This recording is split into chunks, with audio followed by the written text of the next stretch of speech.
Okay. It is time for Kingdom of Loathing. Now with 100% less lava puzzles. Okay.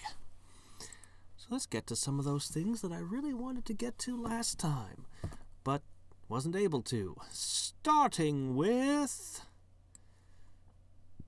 somewhere there's a teleporter. Somewhere. Hold on. One sec. One moment. Let me make an alteration here.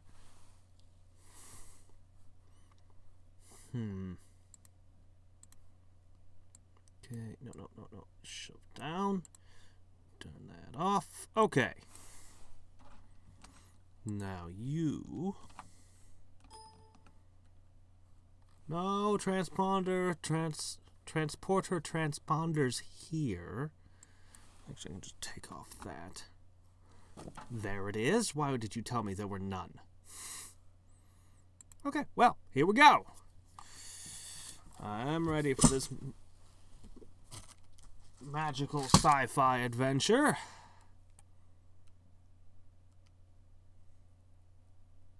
Use multiple. But it's going to teleport me someplace random. Why would I use multiple? He randomly turns some knobs and flips some switches on Transponder. Ponder. Great idea. Hey, it's a teleportation device. Let's flip switches at random. What? End up inside a wall? End up inside the ground? End up in the sea? End up in space? Which is by far the most likely result of that. Nah. It sweeps a grid of blue laser beams up and down you and your familiar, leaving behind a faint tingling and a fainter glow. Then it goes dark, like your mom. Looks like it only had enough juice for one use.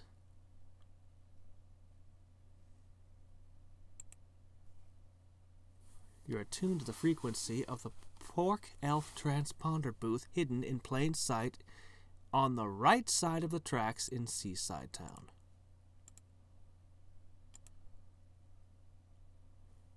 Ah!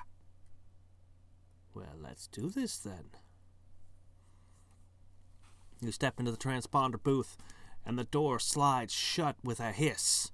The back wall is dominated by a massive control panel, which is in turn dominated by a screen depicting what looks like the backsides of the kingdom's moons, each of which are in turn dominated by shining domed cities. I thought I was playing a fantasy game. What happened? Elvish Paradise, the domed city of Grimatia, Hamburglar's shield generator, the domed city of Ronaldus.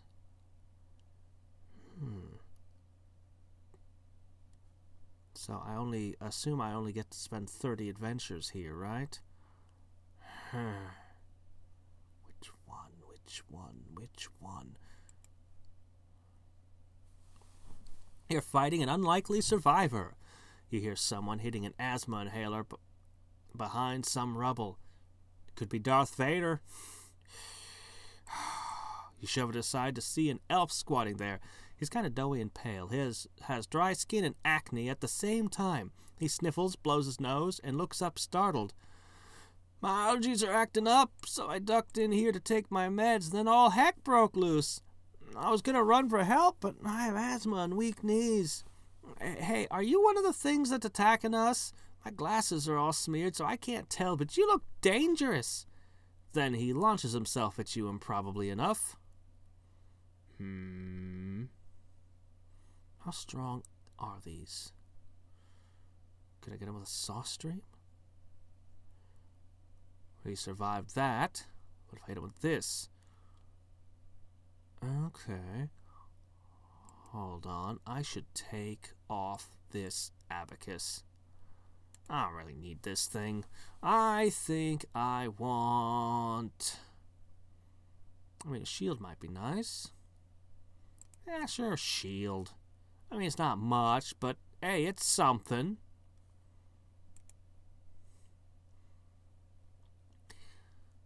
You're fighting an overarmed survivor. When the situation went south on the lunar colonies, the elves ran for their guns. Most of them didn't find so much as a pea shooter, because this guy had stockpiled all the weapons. What a jerk. He draws a pistol and fires an X-ray gun at you. Or puts down his pistol and fires an X-ray gun at you. Just to change things up a bit. Ow. Not X-rays. You're going to give me cancers. He hits you He hits you in the butt with the butt of his rifle. I see.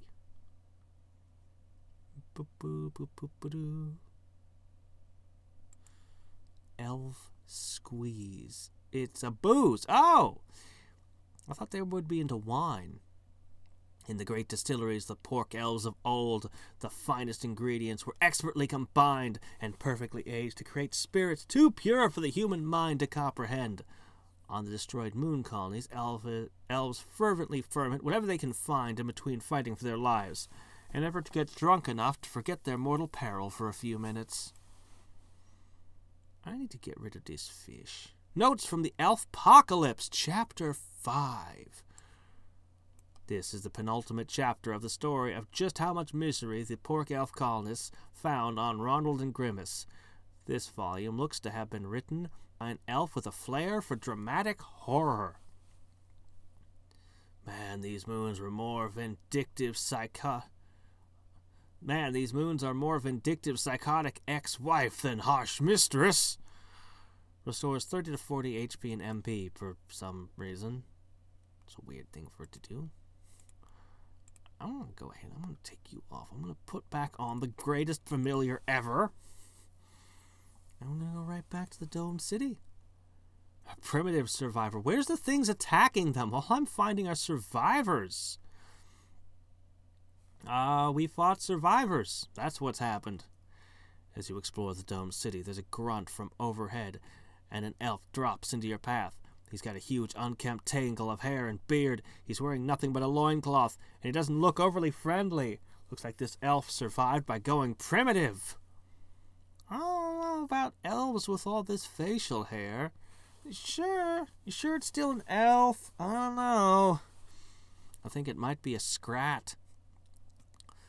This is a little weird, since primitive elves are the same kind of ethereal pansies they are today, just with a smaller vocabulary. This one's acting like a primitive human. I swipe to do a filthy fingernails. It's gonna get infected.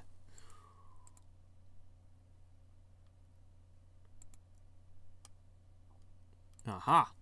The final volume for now of the accounting of how the world went tits up when the comet struck the pork elves' moon cause. Oh, a comet hit them.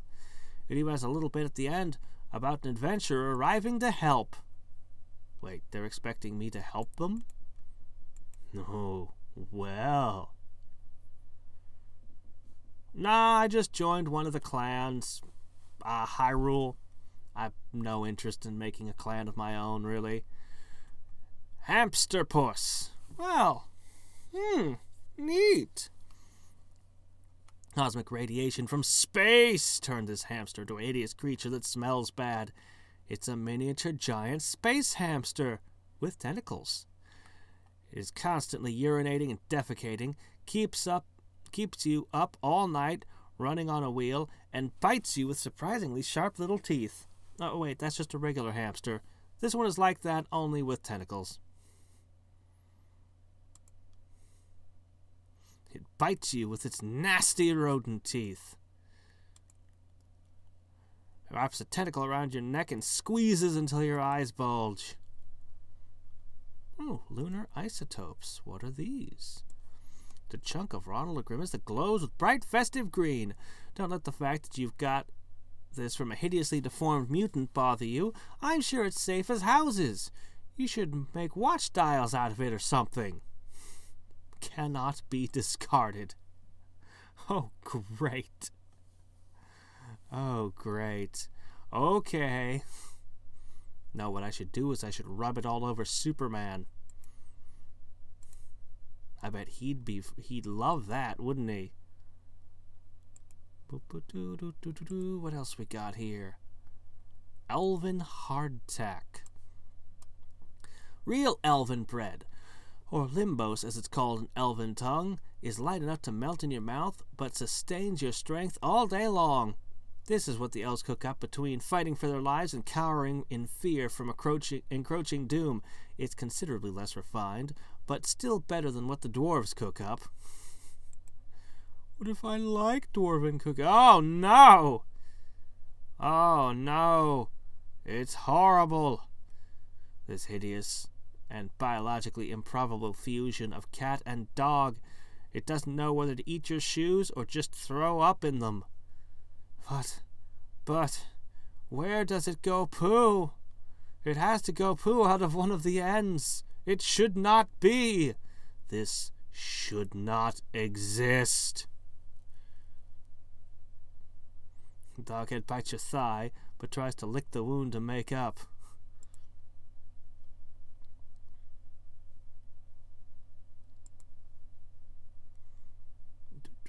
Yeah, so lunar isotopes only come from mutants, huh? Mutants are just like a category of monster here. Alright. Notes from the Elfpocalypse, Chapter 5. No, we've already got this one. Already seen that one. Crap, I'm willing to bet that the moment the transpondent runs out, I can't come back. So I'm only going to use 15 of my adventures here, and then I'm going to ration 15 to the next place. And then I'll still have the other one for the others. Oh, here we go. This is the 4th volume in the Chronicles of Woes that befell the Pork Elves Moon Colony. As the saying goes, there's no correlation between archery prowess and fitness for space exploration. This volume was written by an elf with a very developed sense of irony of the situation. I don't know. I mean, being really skilled with a space bow seems like a great thing for space travel. It seems good to me.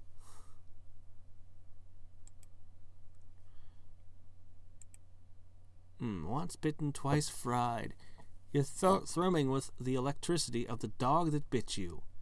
Plus 25% MP. Regenerate some MP per adventure. It's pretty good. Alright, one more. Weird floating Peter Crushing head. Hello there. I'm the weird floating head of Peter Crushing, with whom you might be familiar due to my resemblance to the actual person Peter Crushing, who played Grand Moff Tarkin in the Star Wars movies. I can't speak for real Peter Crushing, but if you enjoy this game, it is my opinion that you should have a look at the Support the Kingdom page and consider supporting its continued development and survival. Thank you and have a nice day. Alright. So I'm going to put 15 onto the shield generator. Then we're going to go to the other ones. Oh my gosh, it's another space hamster. This one seems to be in a little bit worse shape than the last one. First, you take a thing that should not be, like a hamster with mutant octopus tentacles growing out of it.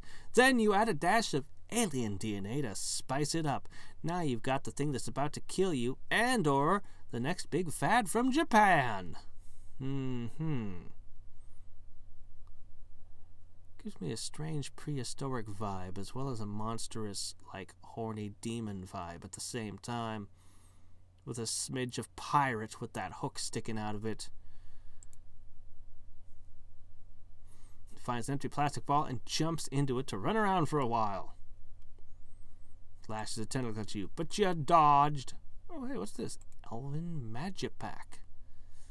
Nothing improves the sci-fi like magic does, in the same way that nothing improves a good fantasy world like motorcycles do. Oh, yeah.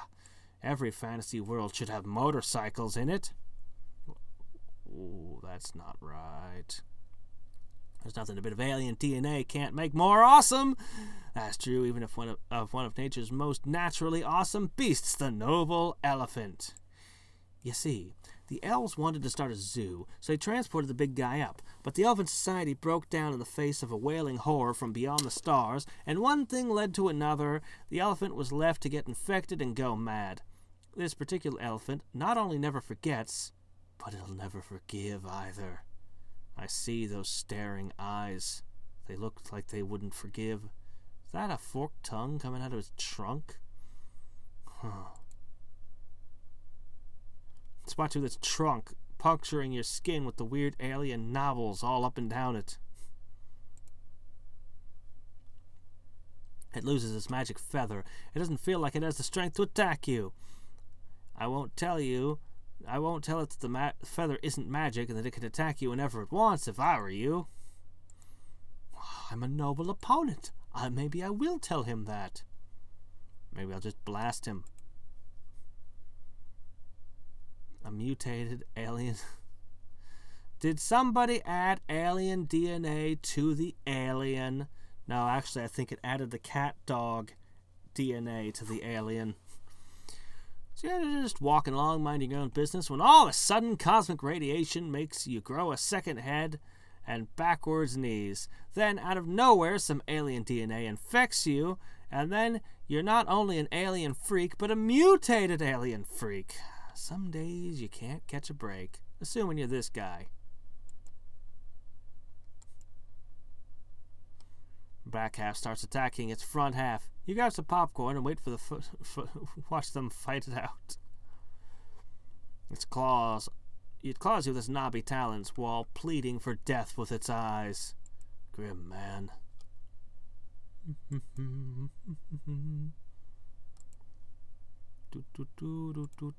Getting lots of isotopes. I wonder what I can do. Maybe I should add them to alcohol. That sounds like a good plan. In the same way that adding bleach to all my soups sounds like a good plan.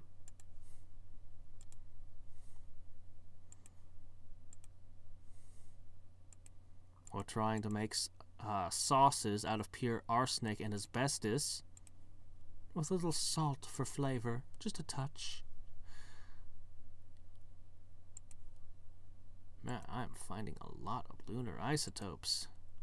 Alright, Transponded should be used up now. You can't get there anymore, because you don't know the transponder frequency. You consider beating up Kenneth to see if he remembers, but you think better of it. That's okay, because we has another one. We has it right over here. I should combine that arch. We'll do that next. Let's finish what we have begun. Alright, so we have the domed city and the elven paradise. Let's go to the elven paradise. This isn't actually a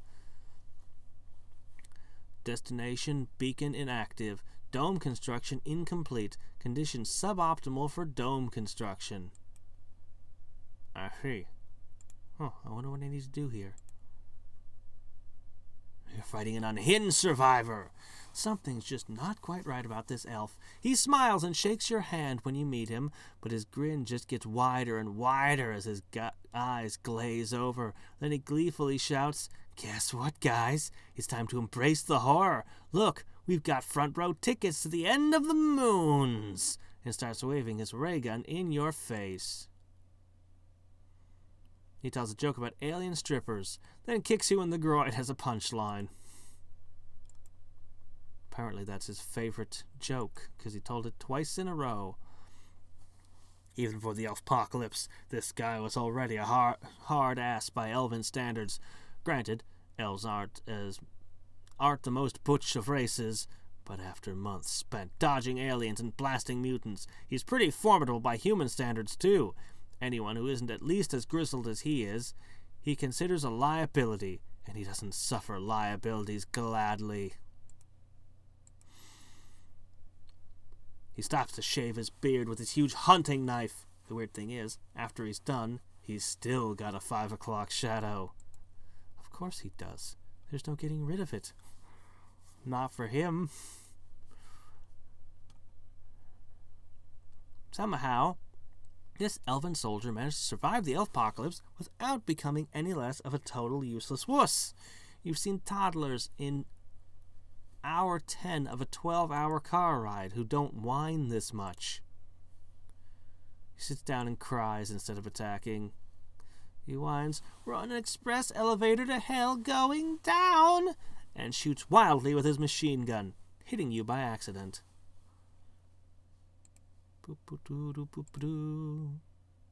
He has a long, whiny speech about how he's never going to survive this. You sure hope he's right. Uh-oh. This is an elf who's infected with alien DNA and has been turned into a freakish monster, a parody of the noble elven form. Don't feel bad for him, though. He was kind of a jerk even when he was just an elf. Aren't all elves? He bites you with a second set of jaws. Tiny needle of pain sticking in your neck. He headbutts you with his freezy, a suggestively shaped head. Ugh, what's inside that thing? Oh, normally one would store brains inside a head. I don't know what that guy keeps in his.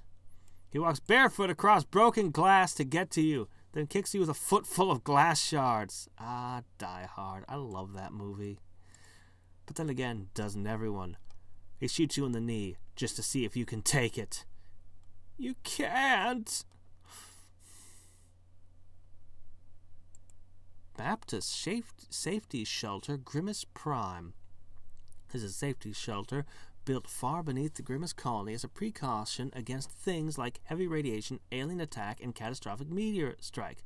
Naturally, once the manure hit the windmill, the Elven Council denied the existence of this shelter right up until they shut themselves in and slammed the door.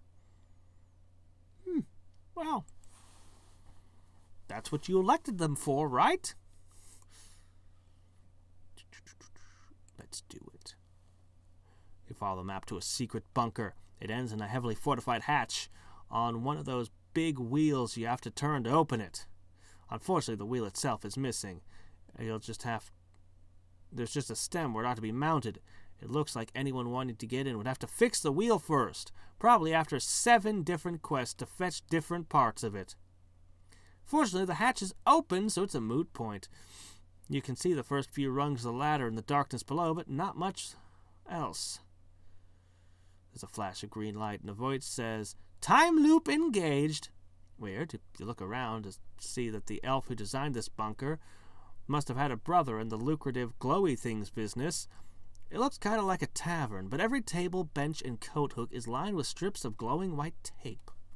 The ceiling and floor are made out of panels that have the same ethereal glow to them. Even the bottles behind the bar are full of a glowing blue liquid, or are empty with lights underneath them. You feel an urge to dress in skin-tight leather and with glowing white tape running down your sides, coupled with an insane desire to play frisbee. To be honest, it's a little bit creepy, and the blood spatters everywhere don't help. You pull up your bunker map to see where to go next, only to find that it's a map to the bunker, not of it. Well, there's a couple gently glowing doors to your left and right. One looks like it leads to a coat check. The other one says, "Your campsite," which is passing strange. Or you could probably just nip behind the bar for a drink if you want. I won't tell.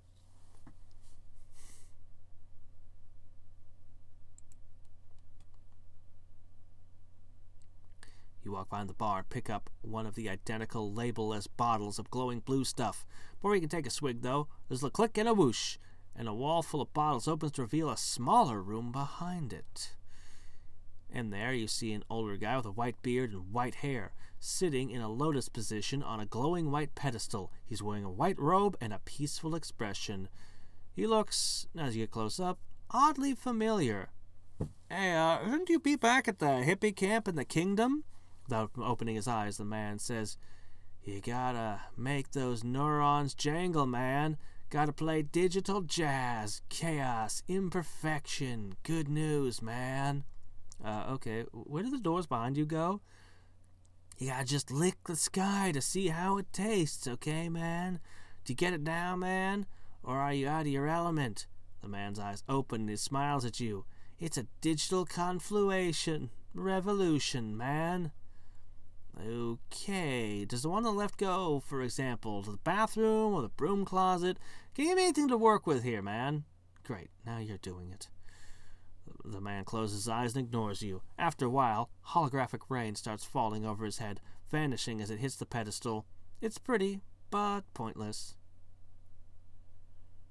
Try that one door. You step through the door into a pitch-dark room. You can't see anything, but you can hear something smacking its lips, like it's just waiting to devour you. Now that you're terrified, you can hear furtive rustling noises as well. You turn around, but the door you came in through has locked itself. Crap. Man, I wish there were lights here. Lights on, a mechanical-sounding female voice says, and the room suddenly flooded with light. You see that you're in one of the bunker's sleeping quarters. And you see, and avert your eyes from, the source of the spooky noises. There are 4 legs, 4 arms, and 2 heads visible beneath a sheet on one of the beds. And you're pretty sure whatever's under there isn't a mutant. One head is male, obviously wearing a wig and smirking. The other head is female and green. Wow, says the smirker. I didn't realize you had green skin. That's... I know, the female elf skin says. It's from all the radiation. It's a deal breaker, right? I just thought, I'm a little drunk. I should go. She gets up, wrapped in the sheet, and heads out one of the room's exit doors. Actually, I think it's kind of a turn on, the smirking elf says as the door closes. Oh, well, guess I should refuel before I try that again. Without looking at you, he boldly goes out the other door. Look around and see there's one unexplored door. This one has a faint green glow around it. Didn't we already have a Star Trek thing with the ghosts on a hill? Well, to the glowy door. There's a uh-oh.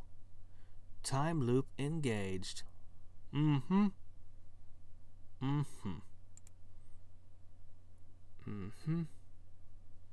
Let's try that other door, man. You walk through the door, and since you're expecting it to lock behind you, you're not disappointed. You're standing in what looks like a warehouse. There are massive metal crates stacked throughout the vast room, and a couple of robotic load lifter exoskeleton thingies for lifting them. Well, jump in one of the industrial mechs, then. You walk down the rows of crates, wondering if that holy MacGuffin's in one of them. As you turn a corner, you almost run into a female elf with an impressive underbite, wearing coveralls. The whole elf is wearing coveralls, not the underbite. Cripes! You startled me. You better hide yourself. Whoever you are, there's one of those freaky alien things in there. A big one. I gotta take it out. Well, you sound like you know what you're doing, so I'll... Hey, where are you going? The female elf pauses in the act of unzipping her coveralls. I'm gonna fight an alien! I'm stripping down to my fighting gear. I've got a tiny pair of underwear and a translucent tank top under this. And I'll fight it hand to hand for the glory of my people! Look, I think you need to respect yourself a bit. You can still be a warrior with your clothes on, okay? I'm sure the male elves don't strip before they fight. Of course they take their shirts off. What are you talking about? To show their rippling muscles. This is how fighting is done, especially in space. Why don't you just stay dressed and maybe hop into one of those load lifters over there? You know, even the odds up a bit. It'll be awesome, I promise. You watch the elf climb into one of the robots and flex the hydraulic arms. That was a good thing you did there. Now you should probably vamoose before that alien shows up. There's a door with a red cross on it, a door with a biohazard sign on it, and a circular hatch with a faint green glow around it. Well, we know what that does. Be the Duke of the Hazard. You walk through the door into what appears to be some kind of laboratory. I mean, the salmon pink walls and the nude statues holding loudspeakers are somewhat out of place, sure, but there's still plenty of dials, levers, and switches around, and a lady elf twisting valves certainly has a mad scientist air about her. Throw open the switches on the sonic oscillator, she says in a surprisingly deep voice for someone with that much makeup on. The what now? Oh, sorry. I thought you were my faithful handyman. You must be here for the EMU harness. She holds up an imposing tangle of straps and buckles. If it's all the same to you, I really don't go in for that kind of stuff, you say, edging backwards. Wait, let me explain. I'm part of the translunar team working to repair the shield generator by building an elf maneuvering unit. If you could take this to the assembly team, I can finish the final trajectory calculations. You take the harness and look about the featureless room. How do I get out of here? Oh, just take that transport circle on the wall there. Unless you'd like to stay for the floor show. No thanks, you say. As you step through the transporter circle, you feel briefly as if, deep down inside, you're bleeding. But it soon stops, and you're standing on Grimace's surface again. Fun fact, your lower intestine is now 1 micron smaller in diameter. Science is freaky. Alright, so did that use up the map? Yep, of course it did. Huh. A weird ad? What, on my video? What do they advertise on my videos? Something is wrong? What do you mean something is wrong? I mean, everything is wrong with that last... But anyway, this is the harness rig of the elf maneuvering unit, which is some kind of jetpack with a chair strapped to it. The harness was designed by elven engineers to be almost infinitely adjustable for a wide range of body types. Given the universal laws that govern harnesses, however, no matter how much you adjust it, it'll still pinch your crotch.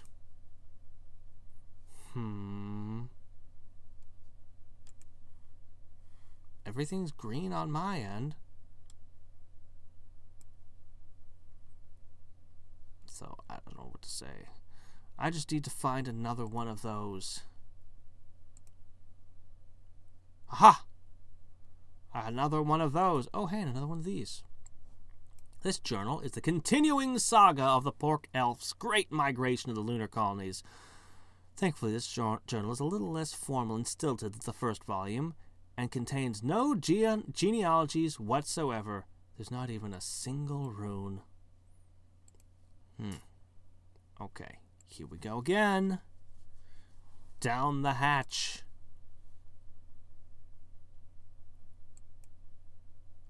I'm curious to go to my campsite, but we're going to go to the cross. Drat. Regenerate 10 to 20 HP per event.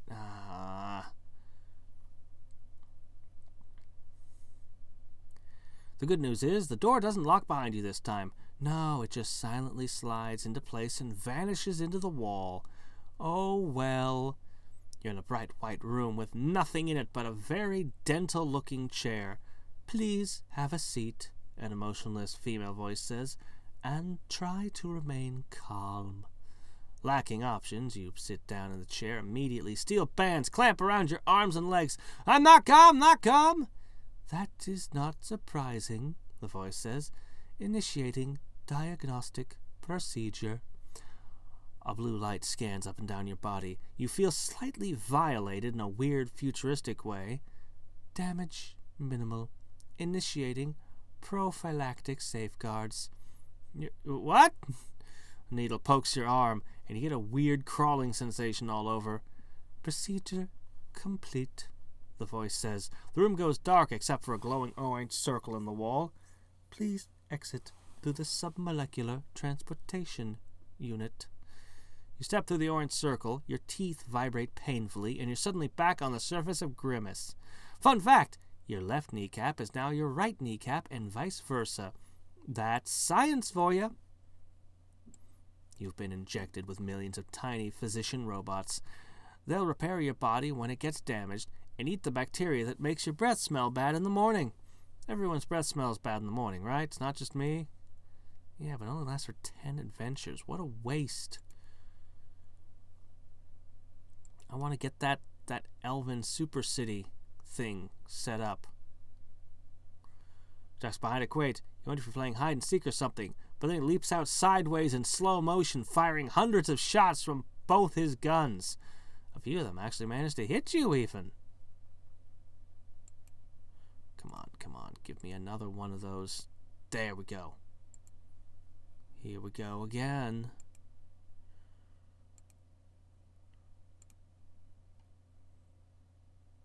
Alright. Let's follow the green girl. Great. Synthetic dog hair pill. This is a little bit of hair of the dog. It's an easy-to-digest pill form. Since elves vomit glitter, their hangovers are less disgusting for everyone else. But it's still unpleasant for the one experiencing it. Huh, I guess it's... Let's see. You step through the door and hear it lock behind you again. You wonder if every elf carries a giant ring of keys or something. And you wonder where the green-skinned elf girl went. There's no trace of her, even though the room's about the size of a broom closet and doesn't have any other exits.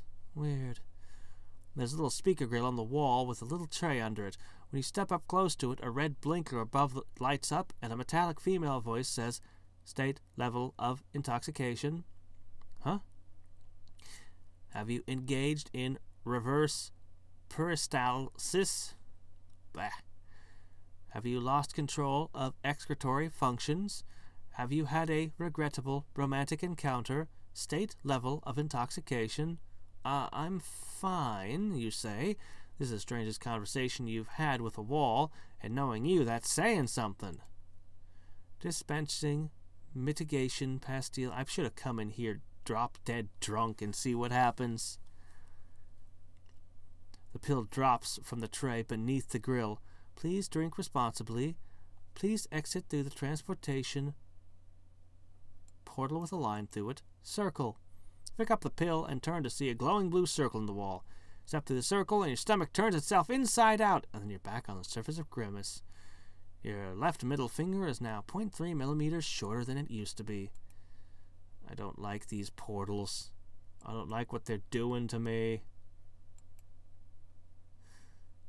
Should have had, I should have come in super drunk, but I didn't know what I was going to encounter. I had no way of knowing. Lunar isotopes. Let's see. Still missing a couple chapters of the Elven Apocalypse. Come on, come on, come on, come on. Give me another one. Give me another one. Oh, this is new. This is a cat whose DNA was fused with alien DNA from a comet that hit the 2 moons. As if a cat weren't bad-tempered and dangerous enough, now it's got 2 sets of freaky sharp teeth.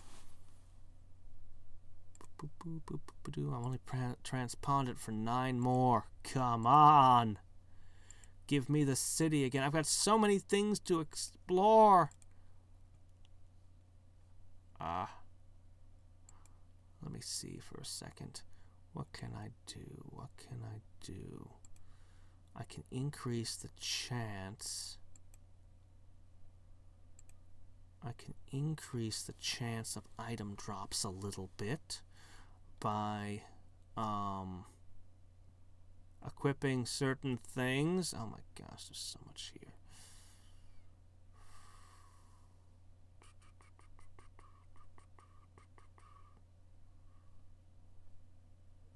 Let me see. That's only a 4%, not nearly good enough. There we go. That's one of them. There's another one here somewhere that'll give me more.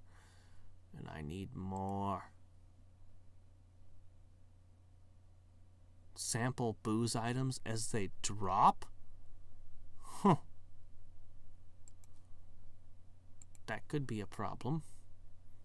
You know what? Plus 7% item drop, right? That'll probably work. Come on, give it to me. Give it to me. Give me the map. The map! Give me the map! Oh, hey, the first chapter. I think I'm only missing chapter 3 now. This is the first in a series of bound volumes that tell the Pork Elves' great migration to the moons and what befell them. There are probably lots of songs and poems in here, and lots of lists of genealogy. Dive in. I wonder what happens if I get the full set. Could I combine them with meat? There we go. I'm not going to get another one. This is it, man.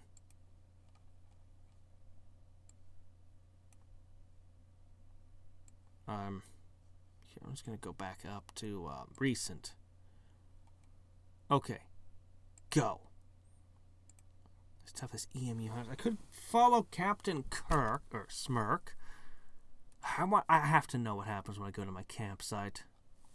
You step through the door, and improbable as though it may be, you're standing in your campsite. You try to see what kind of illusion it could be, but it's accurate down to the last scrap of toilet paper stuck in the grass. Weird. What gets weirder is, as you stand there, you walk up from behind your dwelling and shake your hand. Hey, me, isn't it nice to be here in your campsite? This can't possibly be my campsite. I'm probably in a holodeck. The other one sighs. Okay, you got me. We aliens are trying to calm your mind by providing you phantom visions of familiar places and of your loved ones. I reached into your mind and took the form of the person you love the most.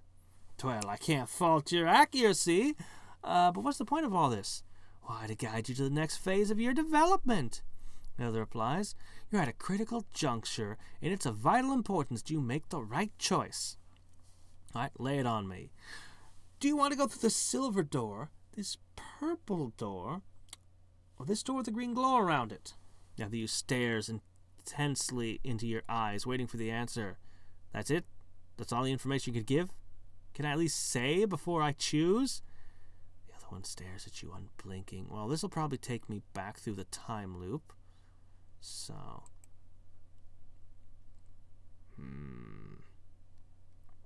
He stepped into the coat check and are greeted by a weaselly little elf in a bellhop uniform. Check your coat, Gov. Check it for what? You know, that there's an alien mutant invasion going on out there? Maybe you ought to get out while you can. Nah, I have to finish my torp duty so I can go home to my wife and kids. Elven Lunar Enterprises says they've sent an escape pod for me and that it should be here in a week or so. A door to your left opens, and what looks like the same elf in the same uniform limps through it. He's identical to the first one, except his arms in a sling. He's got some bruises, and his uniform is torn and tattered. Don't listen to him. I got mauled by an alien in the loading dock, and I came back here to find the guy doing my job. I'm the one who gets to see my wife and kids. My wife and kids, you mean? The other elf responds. My job. I've been up here for 5 years. I think you mean I've been here for 5 years. You'd probably better leave these guys to fight it out before you accidentally spoil an awesome movie for yourself. Stage left, stage right. No idea what those would go to. All right, I'm going to at least finish out this category. Okay.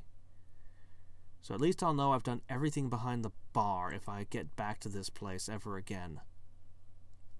You step to the door and hear it lock behind you again. The smirking elf isn't here, which is weird because you don't see any doors. It's as little as a broom closet, really, and just a speaker grill on one wall with a little tray underneath. You step close to the grill, and the red button lights up. A metallic female voice says, State, nutrition, preference. What are my options? The following elven delicacies are available. Begin list.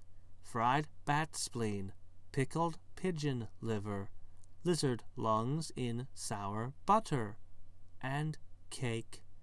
End list. Don't, the cake's a lie, don't order it. You know, I was born on Tuesday, but it wasn't last Tuesday. Yeah, you caught me. There is no cake. The cake could have been made out of something gross. In that case, I'm full, thanks.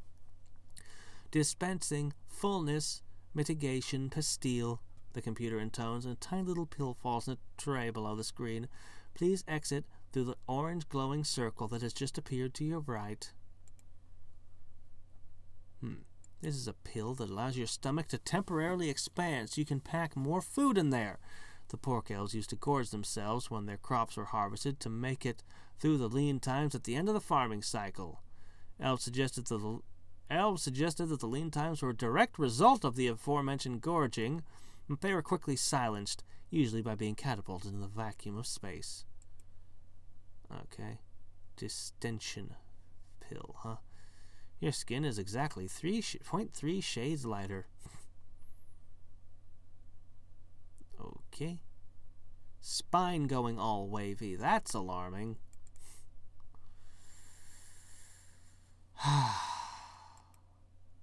And we're done. That's it. And now I've got this EMU harness and no idea what to do with the thing. Okay, and no idea where one gets more transponders. Oh, wait a minute. Maybe I do know where I can get more transponders.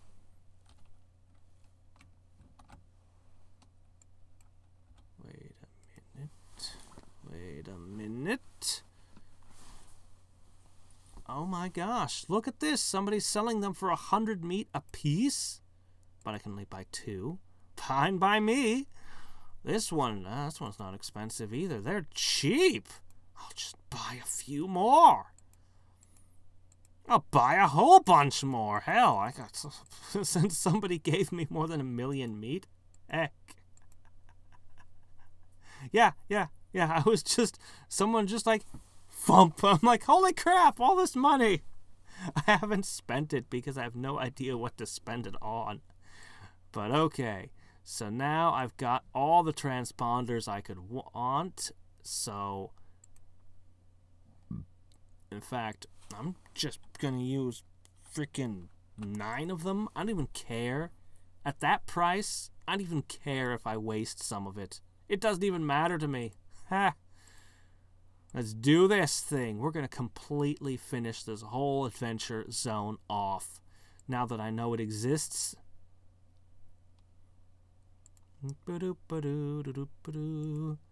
Come on. The stat points aren't bad here either.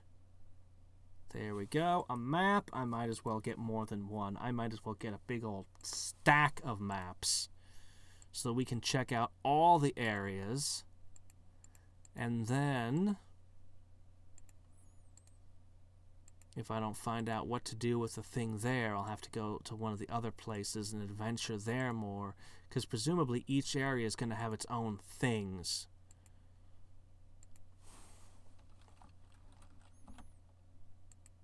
I wonder what I should do with all these lunar isotopes.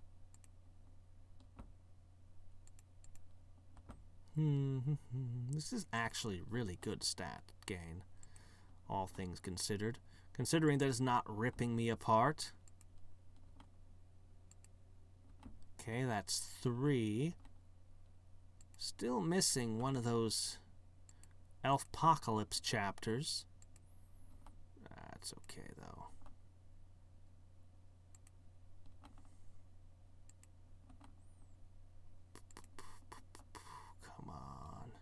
Ah, there's chapter 3. Okay, I think I have a full set now. This is the 3rd chapter in the exploration of how the world went to crap. You can tell some of the younger elves took over writing this, as the older elves were the first to start mutating. That doesn't really help me understand what happened, but okay. I mean, I think I got a fairly decent picture of what happened at this point, sort of. Whoops, how'd I end up out here? Oh, well, we have a few of these. Let's use them. Alright, let's do the coat check. Exit stage left. Takes me back here.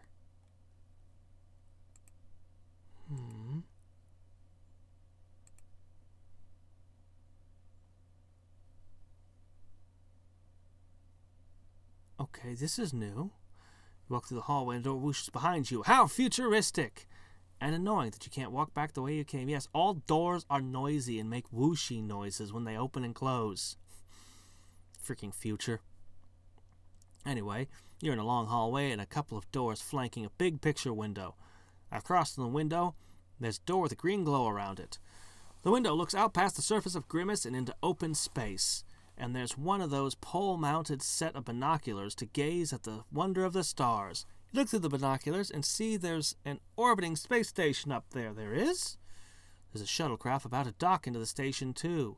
Classic music fills your mind as you watch the delicate dance of these massive objects coming closer, maybe a little bit closer. Then they back up a little and try again, and one rotates 3 degrees counterclockwise. It's like a delicate ballet, in that it's totally boring. Port, starboard, or aft? Port? Achievement unlocked. Trapped in the closet. You open the door and walk into a dark room. The door, of course, locks behind you. You feel around for a light switch, find one, and switch it on. Supplies! You're standing in a supply closet. The walls are lined with rations that the elves have squirreled away. Well, pocket them. Do squirrels elf things away?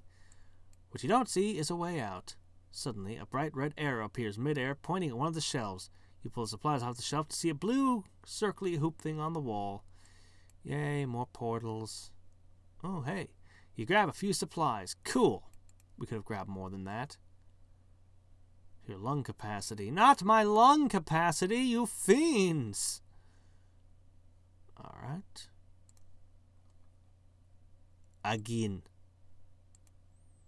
Code check. Starboard! He stepped through the clean, bright hallway into a musty, crowded laboratory. I'm sure you'd like to step right back, but the door locks behind you, because doors always gotta be like that. You know what I'm saying? A loud "Rah!" from across the lab, and something back there hurls a desk at your head. You duck and roll, and then you look up to see a giant green muscle-bound elf inches from your face. He looks pretty angry, and you would be too if you were wearing purple shorts that tight. Ah, the incredible Hulk elf. Make me happy, he says, struggling to form words with a giant misshapen mouse. You'll like me when happy. Okay, so why does Dracula sleep in a big black oak coffin? Because he looks stupid in a little pink plastic one. The elven monstrosity glares at you and then smashes you under his feet for that one. Oh wait, no, he starts chuckling. He has a terrible sense of humor, apparently, and rapidly shrinks back to normal size, his skin losing its greenish cast and turning gray, then white. Thanks, he says, shrugging into a lab coat. I hate it when that happens. I couldn't get the heads-up display to work properly in this helmet for the Elven Maneuvering Unit, or EMU, and I just got so frustrated. The elf rushes back to his workstation to make a few adjustments on the helmet. Turns out I just needed to reverse the polarity. Don't I feel stupid? Anyway, listen, I've got to finish calculating the rate of inertial dampening for the final unit, or the rest of the team's work will be for nothing. Could you take this to the assembly team for me? Sure. Where are they? I'm sure you'll find them. They're all telecommuting, you know, so we don't really know where the rest of the team is. But you can take this transporter out to the surface and look there. Is it dangerous? Not as dangerous as staying here if you take me off. Yeah, sure, whatever. I'll just stand around in the vacuum of space again. It's fine. Look, there's still a little bit of the planet's atmosphere up here, probably, right? Your tongue is thicker than before. Ugh. The Emu Helmet. This protective headgear to wear while piloting the Elf Maneuvering Unit, which is kind of like it. Yeah, we've already seen that. Even though you don't have big pointy ears, it'll probably still fit on your head. And hey, if you happen to have big pointy ears, you'll even be able to see out of the visor.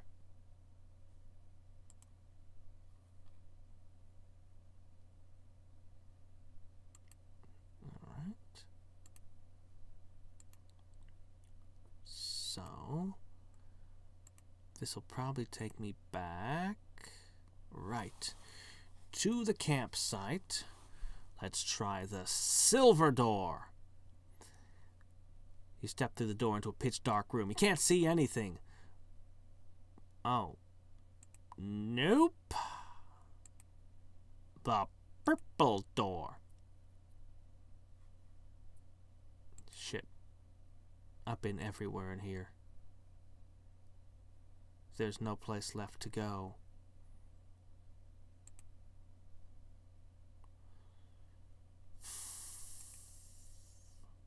Stupid time loop.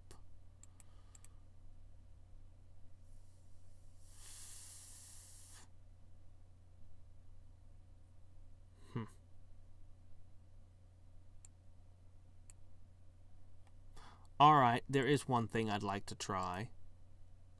Darn it, I can't drink and use items.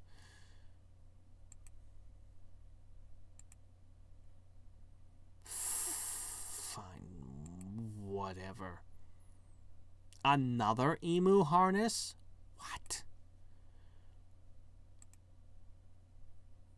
Alright. Well, let's try this one. There's gotta be something going on in this place as well, right? Oh my gosh, what is this, a fur elf? It's a furry. Caused by mutation and space stuff, presumably. Okay, there's gotta be something for this area. I've got these things. They have to go somewhere.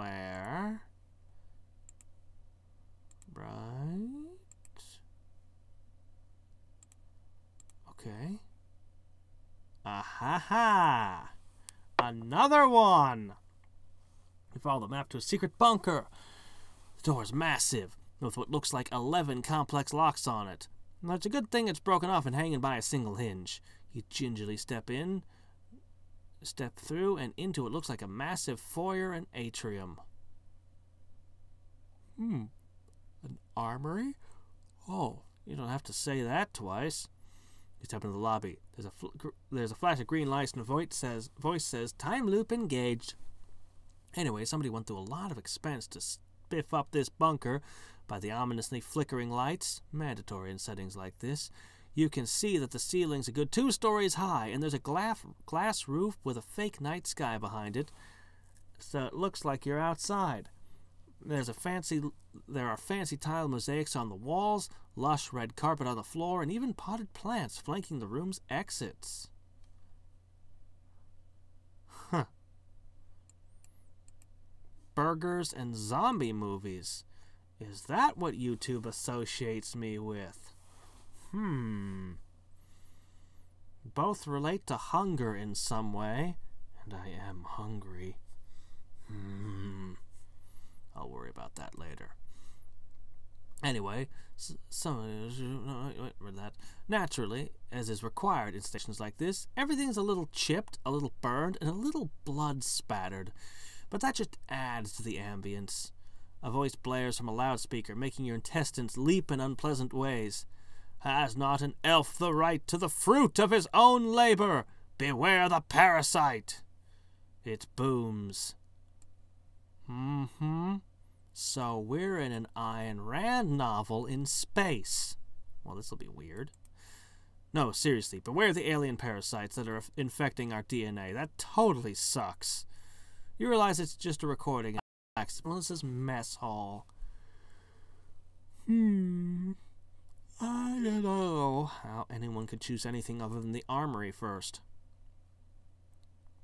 You run down the hallway to the armory. The opulence of the lobby vanishes once you get through the door, and you're in a basic concrete corridor with light bulbs and cages, and inexplicable dripping water puddling everywhere.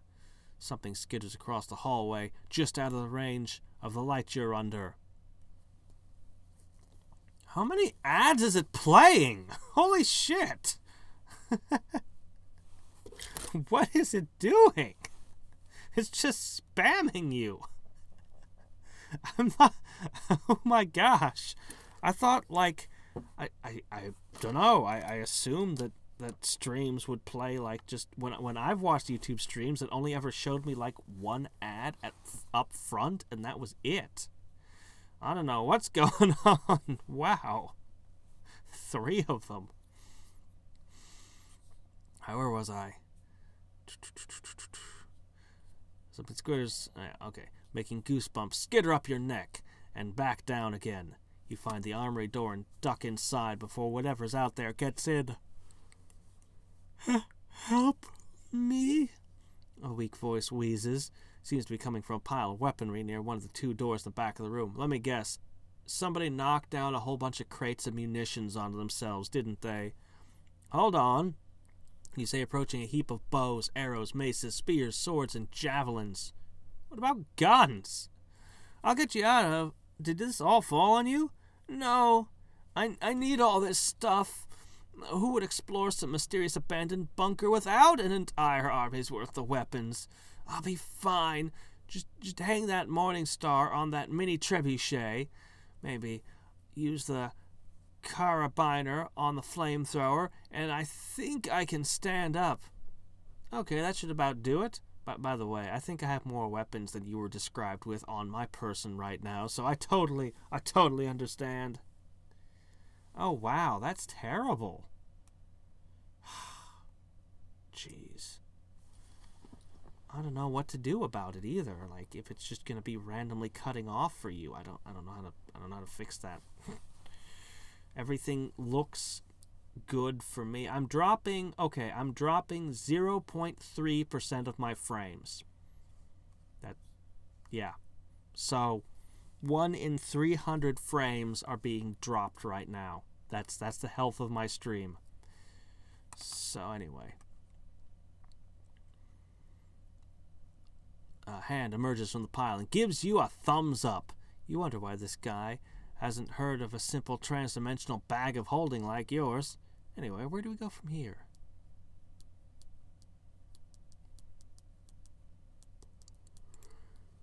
It would be a lot easier on my sanity to start from the top and work my way down.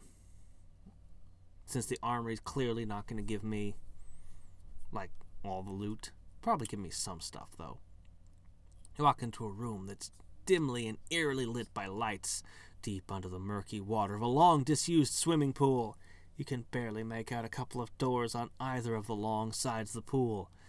You reach out and tiptoe in the dip a toe in the murky water, and a voice from behind you makes you jump sky high. You whirl to see a very old elf with a very large mustache wearing a very small bathing suit. Care to take a dip? This doesn't look swimmable, really, you reply, averting your eyes as best you can. That's wonderful. There are these big alien eggs down there, and when I swim down to them, it makes me feel young again. My diabetes doesn't bother me at all after a good long swim. You should join me. It's the right thing to do. I wish I could, but my grandmother's on fire, so I'll just be going. Suit yourself, the old man says and dives in with a grin. Yikes, man, where should we go next?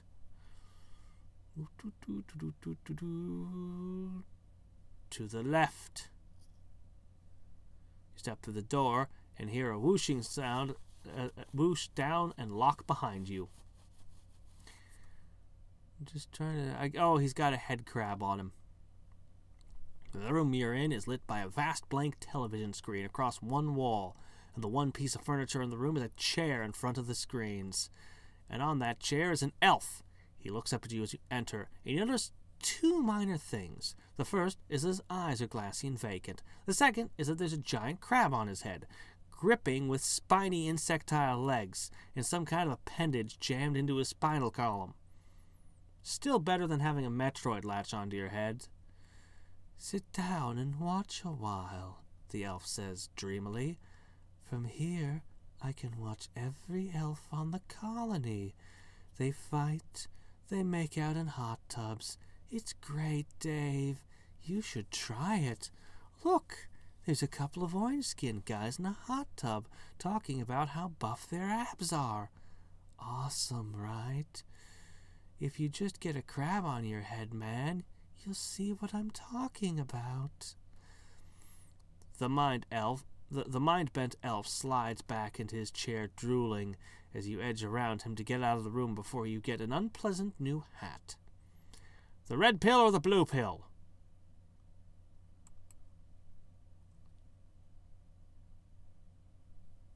Open the door and walk into a laboratory of some sort. Okay, a laboratory of every sort. You know the drill. Jacob's ladder zapping away for no apparent reason. Lots of dry ice. Something titrating. The works. A wild-haired elf with goggles looks up at you as you walk in and stomps over, shouting excitedly, "It works! It will work! They said it wouldn't, you know. They jeered at me at Elf Academy. Fools! I'll show them! I'll show them all!" Okay, congratulations. What are you going to show them? The elf pulls his goggles down and winks. Just kidding. I'm part of a team working in tandem across the moons to solve our broken reactor problem. I finally finished the rocket thrusters on our elf maneuver unit, or EMU as we're calling it. It's a little joke. Very little. Could you do me a favor? I need to keep tweaking these telemetry variables, but our assembly team could sure use those thrusters. Could you take them with you? You could even leave the transporter. You can leave the transporter. There's a glowing orange hoop on the wall over there. Is it dangerous? Probably not. You weren't going to have kids or anything, right?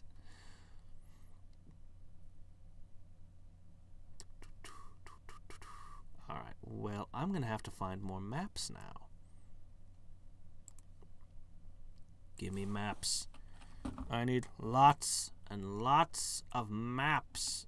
And for some reason, you don't want to drop them the way the other one did. The other place dropped them all the time. This place is really stingy.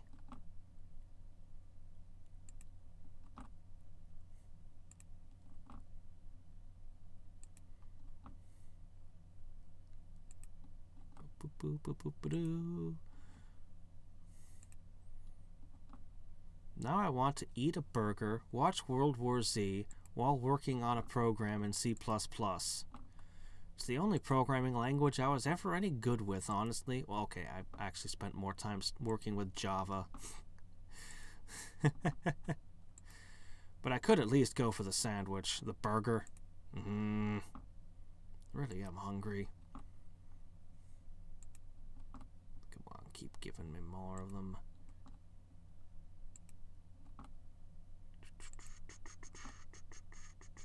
Okay, that's two. Two maps.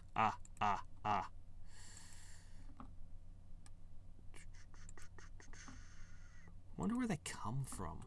The transponders, I mean. The ads that are playing on my channel are making me hungry, and I haven't even seen them. No, I just haven't eaten yet, and I'm really hungry. I ate some spaghetti earlier. Yeah, I've actually been eating pasta the last couple of days with tons of spaghetti sauce. Oh, we have the best spaghetti sauce. I've got 2 of those. Alright, first thing I need is,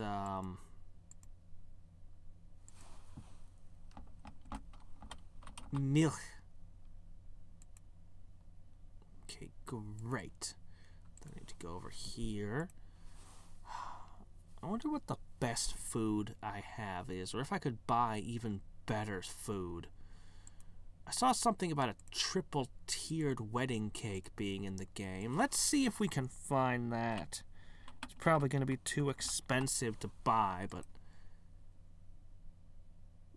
Triple-barreled gun. Not quite, although it sounds pretty awesome.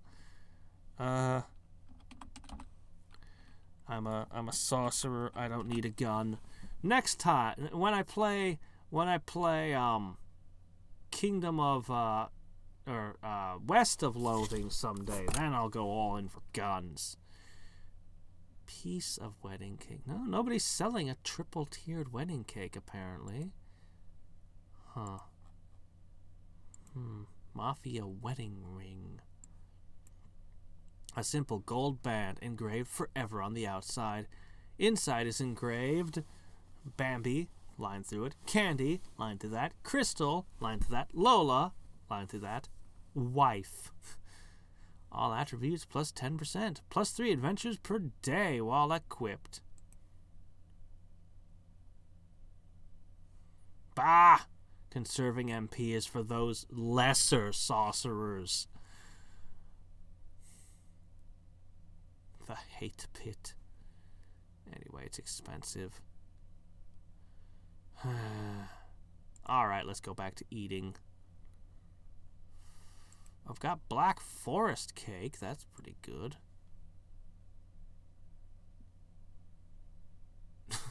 What? Okay. Is that what Hadriex is associated with now?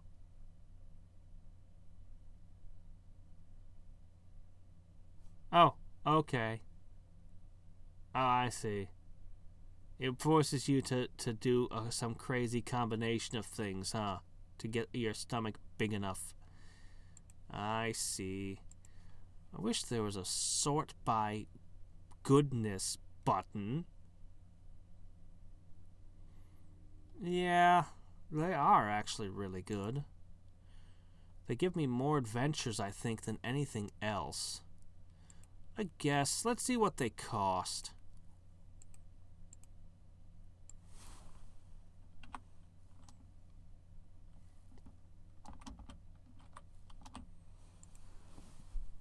Let's see.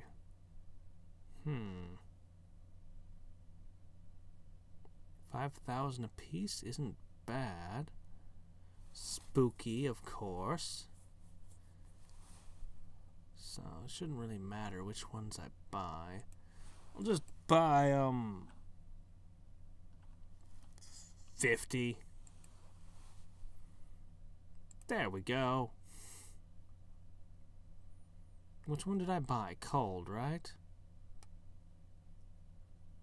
There it is, yeah, so it would appear near the top. Okay. But I got this pill thing somewhere. Where is it? I got these pills that let me eat more, right? Somewhere. I don't remember what it was called.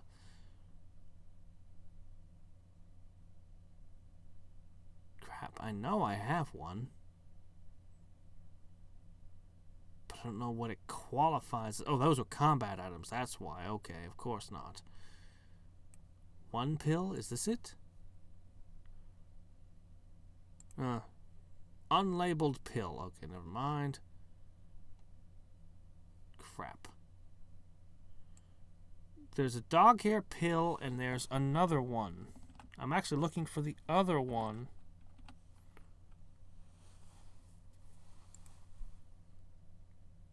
Okay. Well, there's a dog hair pill, but where's the other pill? The food pill. The one that lets me eat more. Food. Somewhere. I'm just going to open these just because they're here.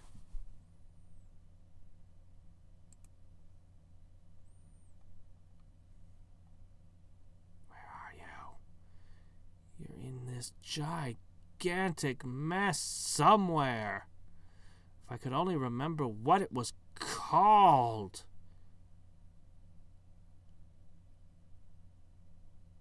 I really need to paste those together. I think I'll do that now. Still don't know what to do with this confetti.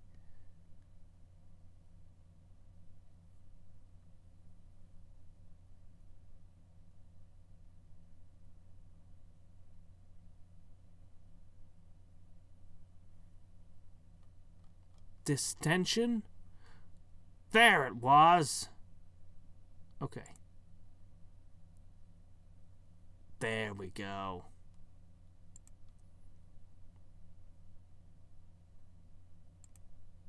Darn. Well, I got 3 adventures out of it.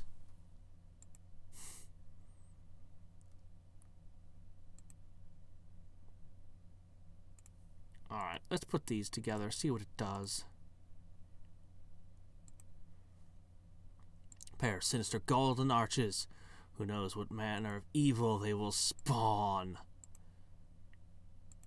Fine, I'm game. Let's find out what manner of evil they spawn. Place the arches on the ground and pretend you're driving up to them. As you get near, a hidden speaker crackles to life. Order? I'll have a Some food material is on the ground in front of the arches. And the arches disappear in a puff of fire and brimstone. 2 chicken brimstone chicken sandwich. This extremely spicy chicken sandwich. The screams of the damned emanate from within it. Soon they'll emanate from within you. These French fries appear to have been deep fried in the boiling vats of hell itself. It is crispy on the outside, evil on the inside. Yeah, but they're only decent. It's kind of garbage.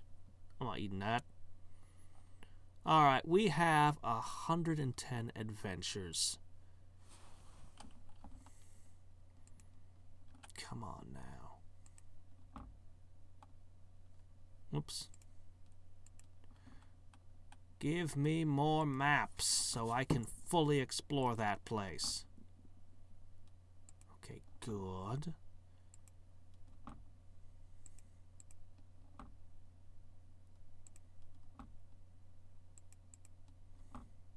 Still don't know what to do with these lunar isotopes. Alright, one more and we'll start using them again.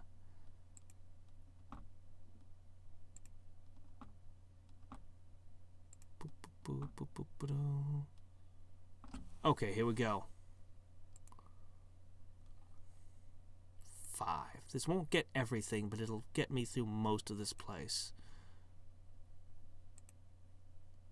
This time it's the blue door. You walk through the blue door and find yourself, there you are, in a tiny room with a little chair in it. The door clicks shut behind you. Please sit down and try to remain calm. Don't sit down. It's a female voice with a tinny edge to it. Lacking any options, you're an idiot. Clamps shoot out of your wrists and ankles. Didn't you learn the first time? I'm having trouble remaining calm here. Most TAT subjects report the same experience. Please attempt to lower your heart rate.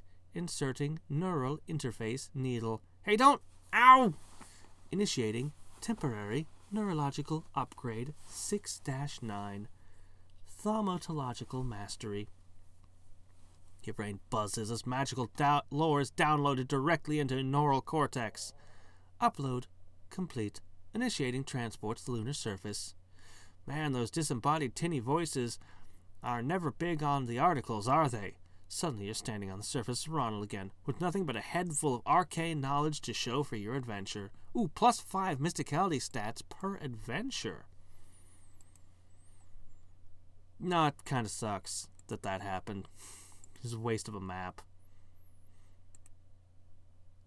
Alright, let's go to the right. You step through, and the door clicks behind you. Standing you in a long hallway, with only one other door in it. You try to turn the handle. A little screen lights up on the door, a blonde-handled, disembodied head floating on a background of undulating lines, and Right Ansel smirks and says, Sorry, Chief, but I'm locked down, locked up, and you're locked out. You're going to have to find the key card, and to find the card, you'll have to flip some switches, and to flip some switches, you'll have to... Hold on, you say. For this, you're a pretty flimsy door. I could just kick you in, right? No can do, buckaroo, not allowed. You'd better find the 3 gears to fix the switches to activate the... Okay, well, I'm pretty sure I've got something in my inventory I can blow you up with.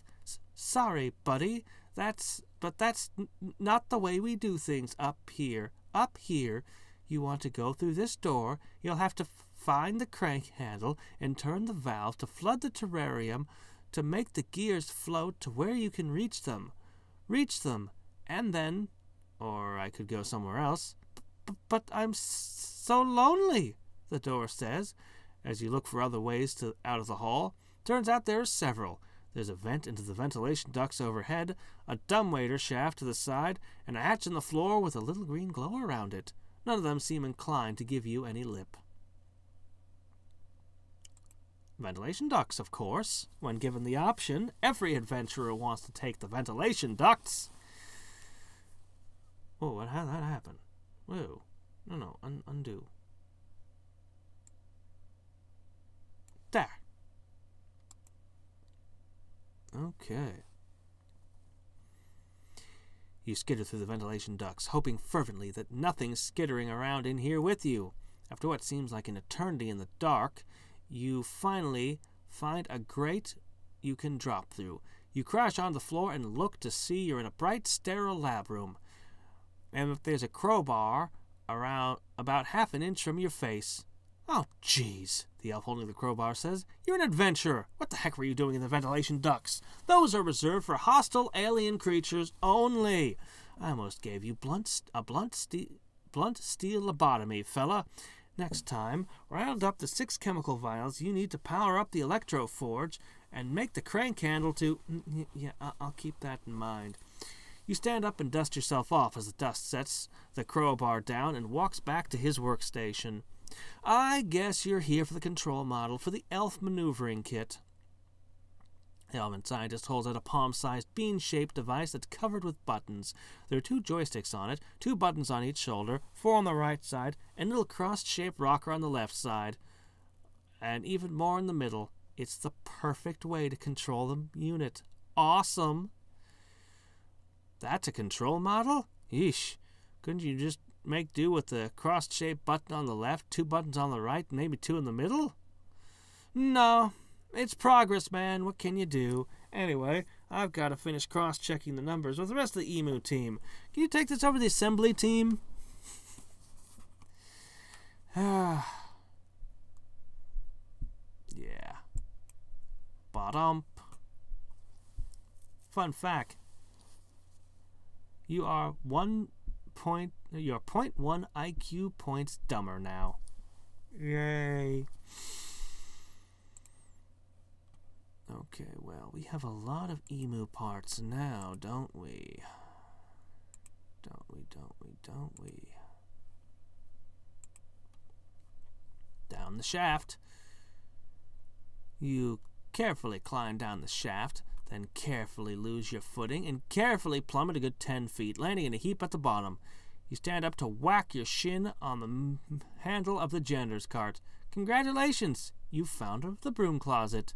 Achievement. A clean sweep. There's no way you can climb back up the shaft, though, and the only door is locked. Great. You check the cart and see it stacked with packs of Medi and Magi.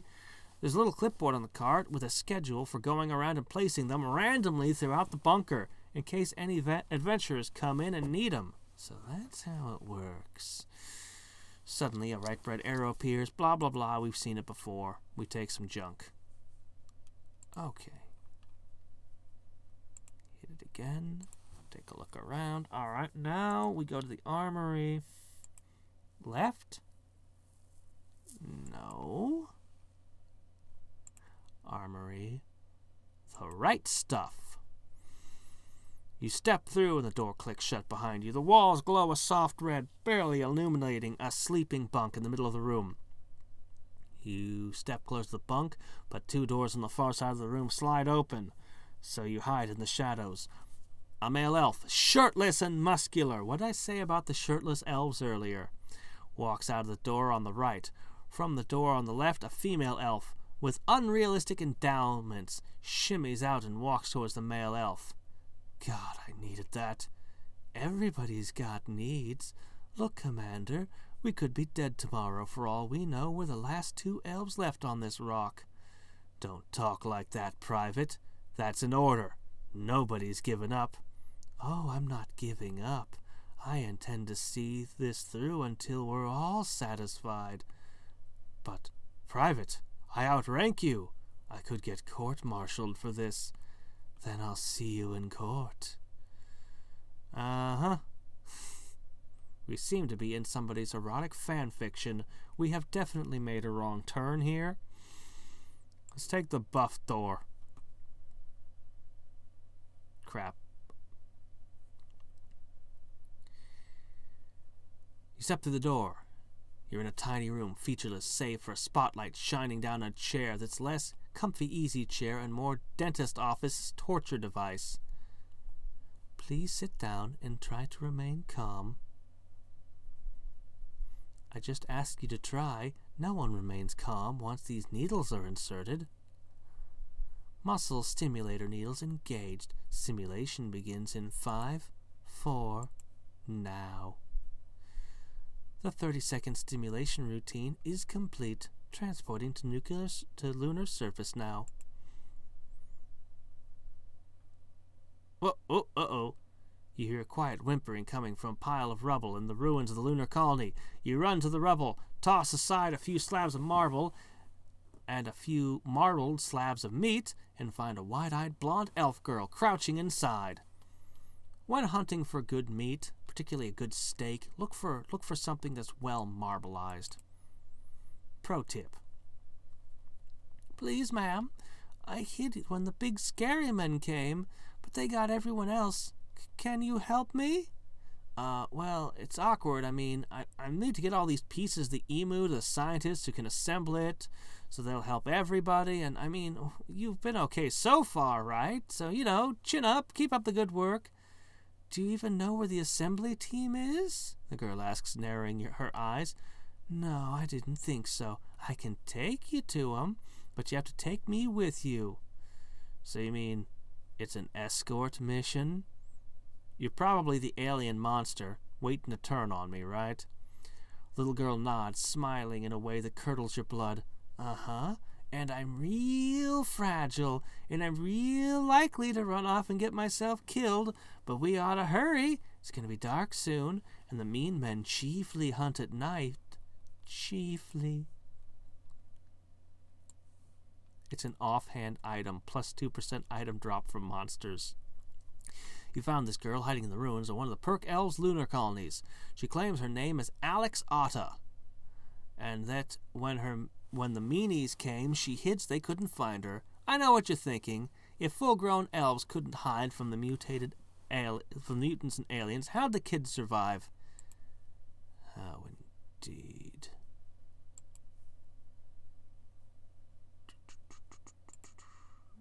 Alright, well, fine. I'll just carry around a kid.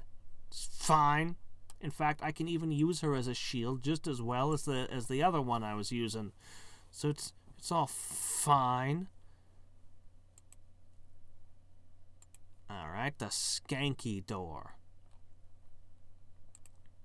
I see. Moxie per fight.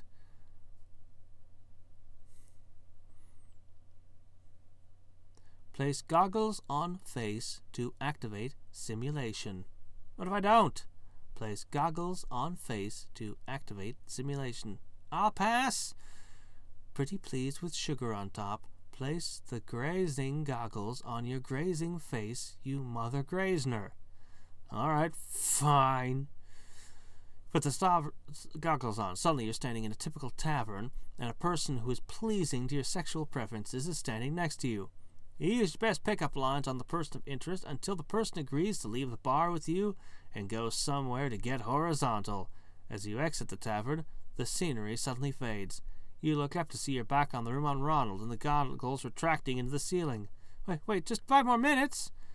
Simulation complete. Initiating transport to lunar surface. And suddenly you're on a freezing thing with no oxygen. Alright, I think that was my last one. I need at least 2 more. 50. Hey, listen! Yep, it's definitely this way. Come on!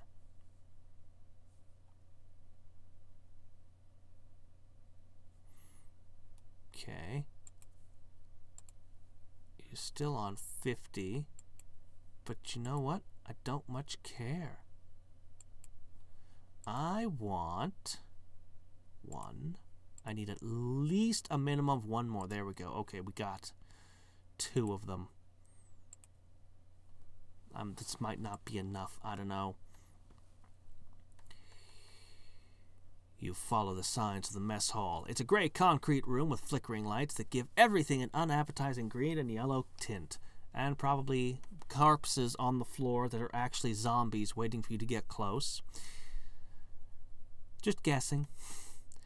I guess when your provisions are limited, you do whatever you can to make people lose their appetite. Still, the spatter of blood on the table is a bit much, if you ask me. I wonder what happened here, you say aloud. Maybe one of those alien thingies jumped out of somebody's torso during dinner or something. Nah, says a guy in the corner you hadn't noticed before. That happened before the craziness really started. It was Bishop Dreel Ironshanks, the mechanical man, that did it. We were all playing a game where you stab a knife between each of your fingers from left to right as fast as you can. Yeah, seriously, that was one of the things about Alien that I just did not get. Why would you do that? You people are dumb. Gable was out. Anyway, Miss Ordeal is going on about how he's programmed to do the knife thing way faster than any of us. He said he was more elven than elven, so we told him to prove it. Well, he starts stabbing away. He stabbed someone for calling him out. Nah, turns out he wasn't a mechanical man after all. He was just crazy. He needed a ton of stitches on each finger, let me tell you. Speaking of chest-bursting alien thingummies, you probably should leave before this gets really, really gross. Hey, pick a door based on your political affiliation. That's fun, right? Lobby tarrying.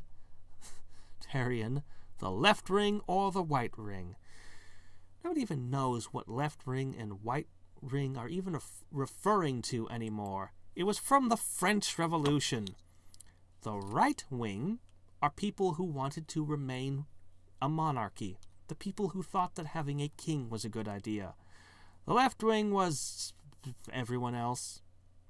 The Republicans, as in people who wanted a republic, and assorted other things. I mean, Jacobins. There's a ton of different groups. Just throwing it out there. Just the game wants to confront me with these terms. Obviously, I should side with the monarchy. I've made a mistake. Crap. There's no backing out.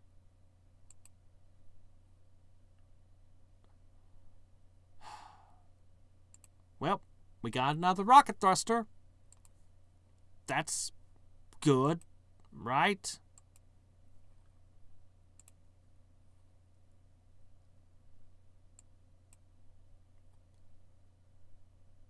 Oh, I've been everywhere. Oh, I'm done. Okie dokes. Well, I also got 184 transpondent, and you're still sitting at 50. Let's try over here.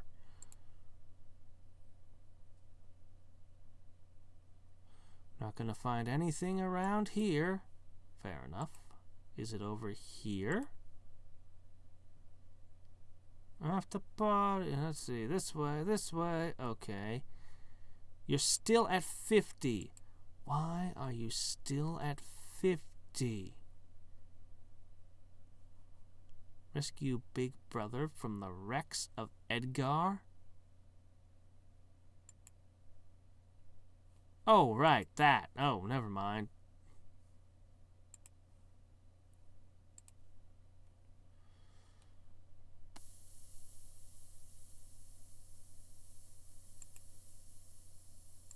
Not moving. Oh, I see. Oh, never mind. Oh, that's fine. Yeah, I thought that that was a counter I needed to bring down, so I was like, what's going on? It's not moving. After an eternity of protecting her fragile ass from getting killed, Alex Ota finally tells you to turn right at the nearest pile of rubble. You do. You find a hatch in the ground, and down that hatch you finally found the assembly team's laboratory. Look out! One of the scientists shouts as the two of you drop into the lab. He holds up some kind of ray gun, fires a blast, and Axel disintegrates. Well, I just spent hours protecting that kid. What the hell, man? Kid? What are you, easily fooled by thought-projecting xenomorphs? That was an alien drone, you idiot. Did you notice the tentacles or all the green ooze all over your hands? Sheesh. You quickly wipe your hands on your clothes. Oh, in that case, thanks. I brought all the parts to your lemur thing.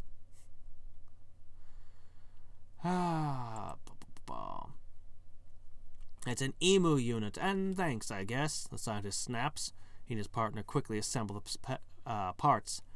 Okay, let me explain how to control this thing. How I control it? Scientist looks a bit sheepish. Well, we're scientists, and we've done all the sciencey bits. This is more of an adventure, and what with you being an adventurer and all. All right, you snap, hoisting the finished device. So I take this thing to Hamburglar's shield generator. Then what do I do?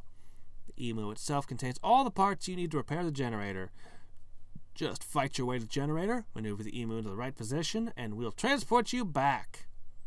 Why can't you transport me there?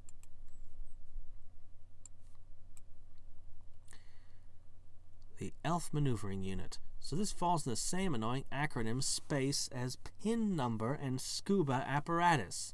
Nonetheless, it's nifty. It's like a backpack, a rocket ship, a lawn chair, and a video game console had an ill-advised night of debauchery together.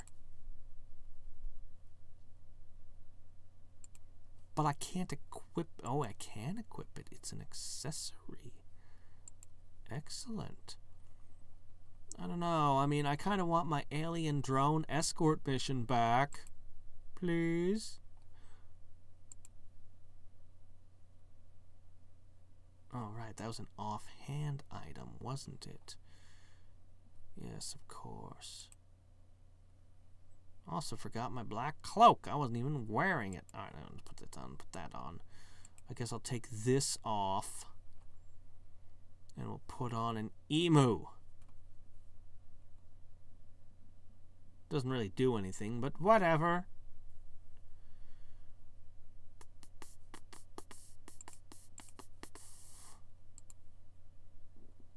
Okay. You finally maneuver the emu over the shield generator. As the rules of sci-fi architecture decree, it's a near bottomless well of wires, beams, and random protrusions sticking out of the sides at odd angles. Your HUD lights up with a sonar map of the generator well, which takes all that awesome architecture and makes it kind of like a game board.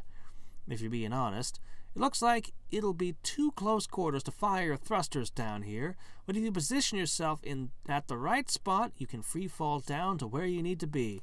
Probably. Come on! What haven't you got to lose?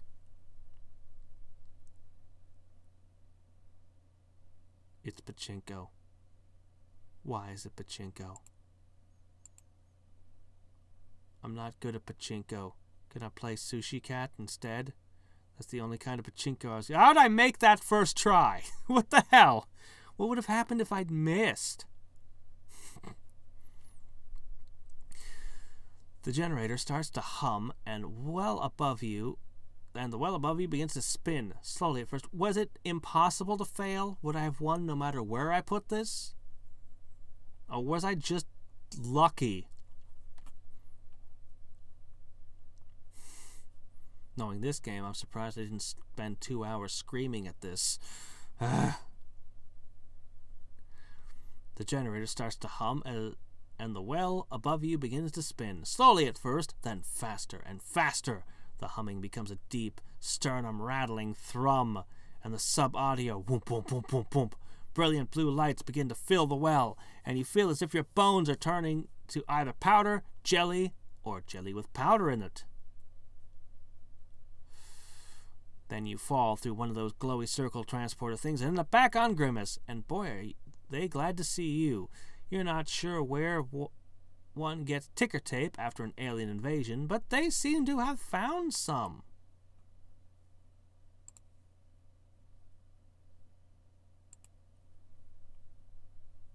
Aha. In an elven paradise, a bevy of elvish beauties bearing gifts. 200 gifts, every one a lunar isotope. I still don't know what to do with those. Well, I've slaughtered half your species wandering around these other places. Oh well. The isotope smithery. Aha. Oh my gosh. What the heck kind of prices are these? You gave me 200. I come into the first shop and it's like 1,000, 1,500, 1,750. Oh man.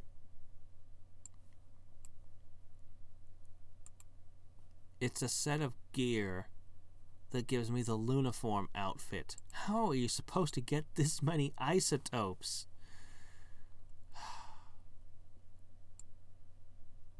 Well. Okay, these are something I can afford. Greetings, hero! You may have wondered why, if you are a female human, I don't address you as a heroine. You see, we pork elves have grown beyond such distinctions of gender and live a fully integrated and equal society. So, such petty concerns are beneath us.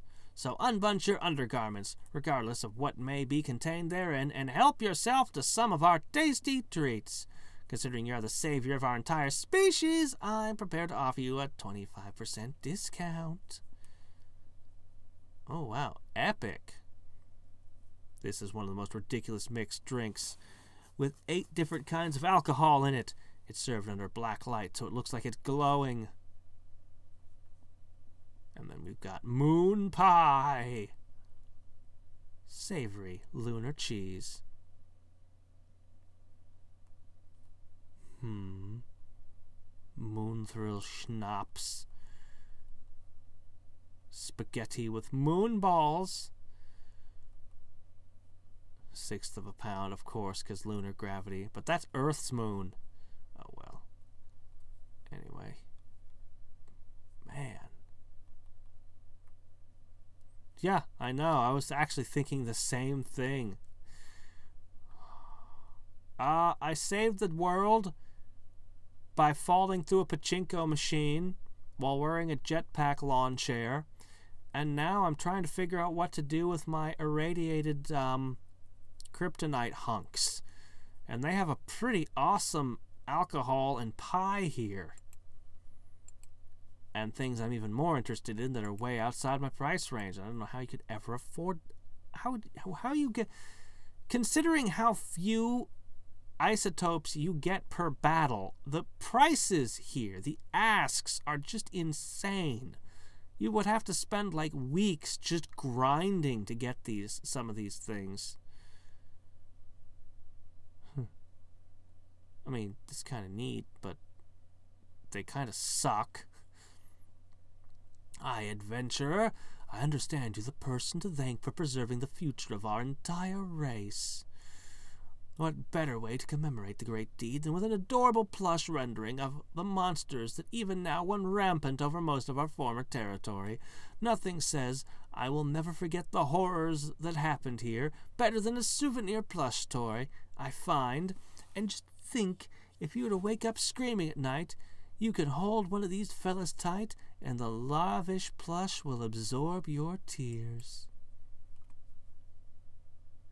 A finance ad. Well, okay, there we go. At least that's better. At least that's more in line with me.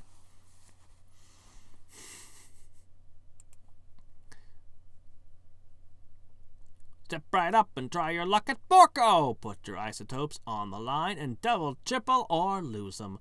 Drop the ball, win some isotopes, trade them for fabulous prizes throughout Elvish Paradise. You there, adventurer. Got an isotope or two burning a hole in your proverbial pocket? Let's play Porco. Oh, doggone it. I should have known.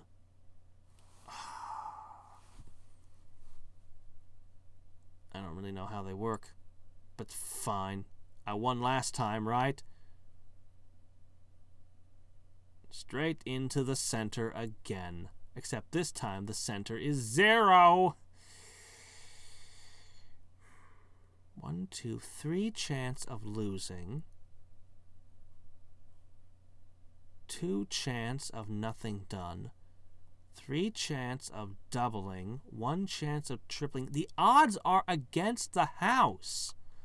What kind of establishment is this? The odds are actually in my favor.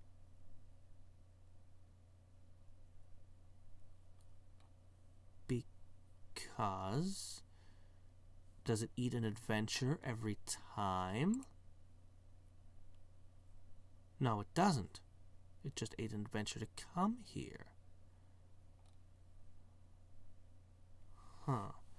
The pad is one isotope. I mean, we're gambling with nothing.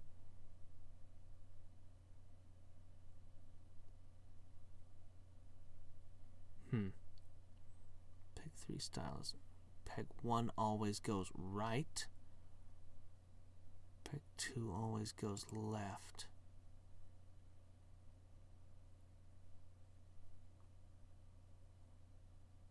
Always goes right.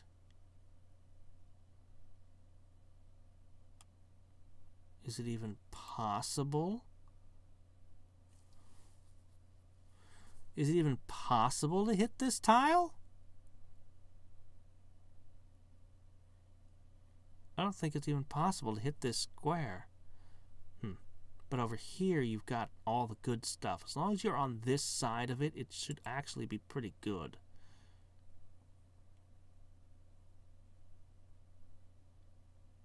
I won? Huh, but it cost an adventure. Okay, so you get 3 shots. I see. Ah, crap. That's a 0 now. They changed them. Oh, shoot. Okay, alright. This is once again impossible. Now we're aiming for the center.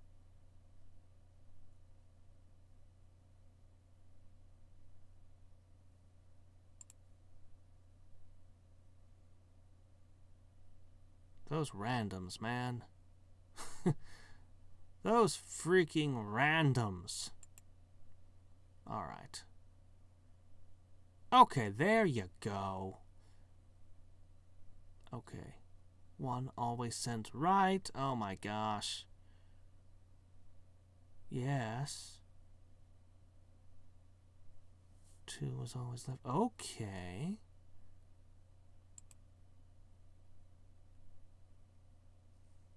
Anything on this side and we're good. Of course not. Stupid randoms. Come on. It's not the worst.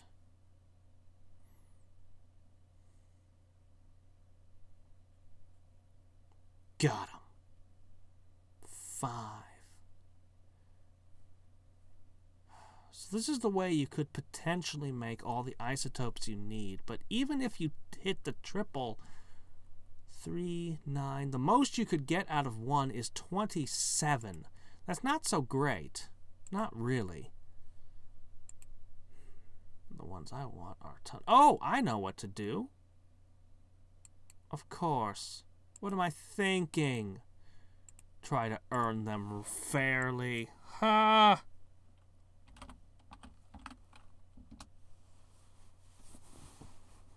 Lunar isotopes. Don't buy more than 100 a day from this one. Deal. 500. 300. Wow, I guess people have tons of these things lying around. Well, some people are getting brisk business today. Oops.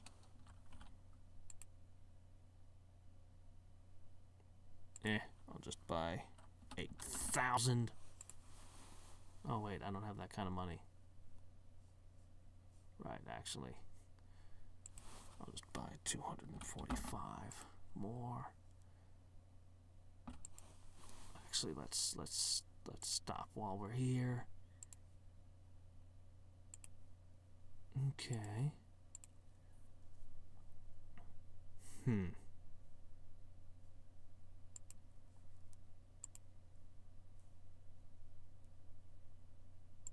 I want to buy the full lunar set, but it's just too expensive for now. But I can get these wrecked generators. Let's find out how good this is. At the very least, these would be an excellent item for finishing off. Whoa, 31. Not bad at all. I think those will be what I use.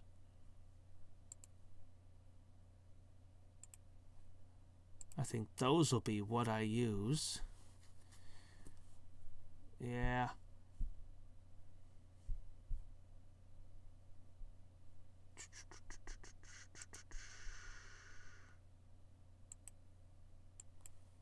Let me see. I'll just buy 17 of these. I'll have a good supply of them. They're really good. I'll use them from now on. At the end of each day's adventures, I'll drink one, since it's a 5. Real nice stuff. Real nice stuff. Okay, that was great.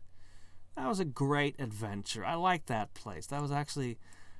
I think the Mysterious Island is still the most amazing thing in this game.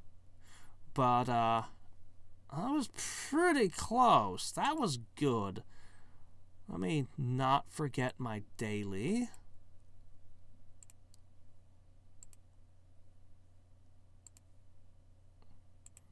We'll get ourselves our thing from here.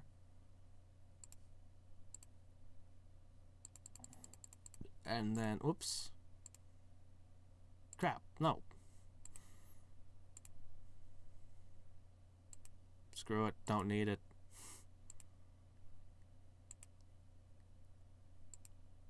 Then we'll, go someplace else. Boy, where do I go next?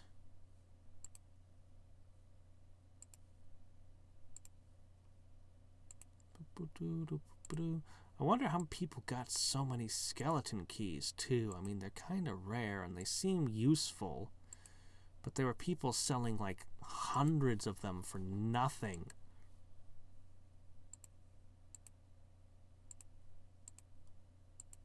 Must be a way to make them. Has to be. Alright, got another loot token. Now what? Now what? I do have the masks. But I've already done my eating and even some of my drinking at this point, so I want to be careful. I have so many weird things. Did I ever do Dr. Hobo?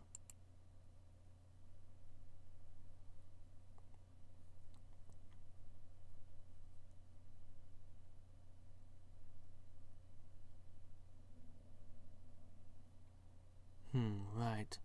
Never figured out what's up with that either. Huh.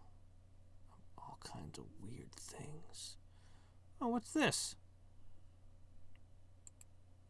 Huh. Alright, let's go ahead. What was it called? Actually, I have an easy way to find out what it was called. It was called a grimstone mask. Thank you. Control F. Grimstone. Alright. You hold the mask in front of you. It seems to shift and change shapes over time. You pick out 5 distinct faces.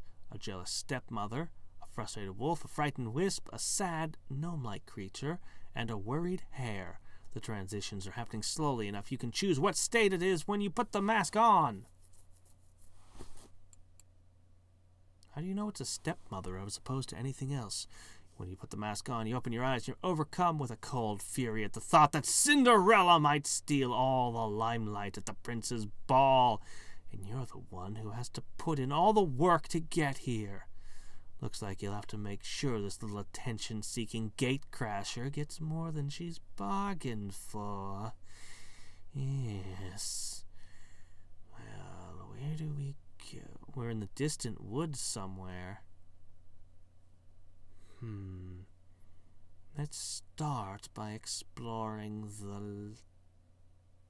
the kitchen.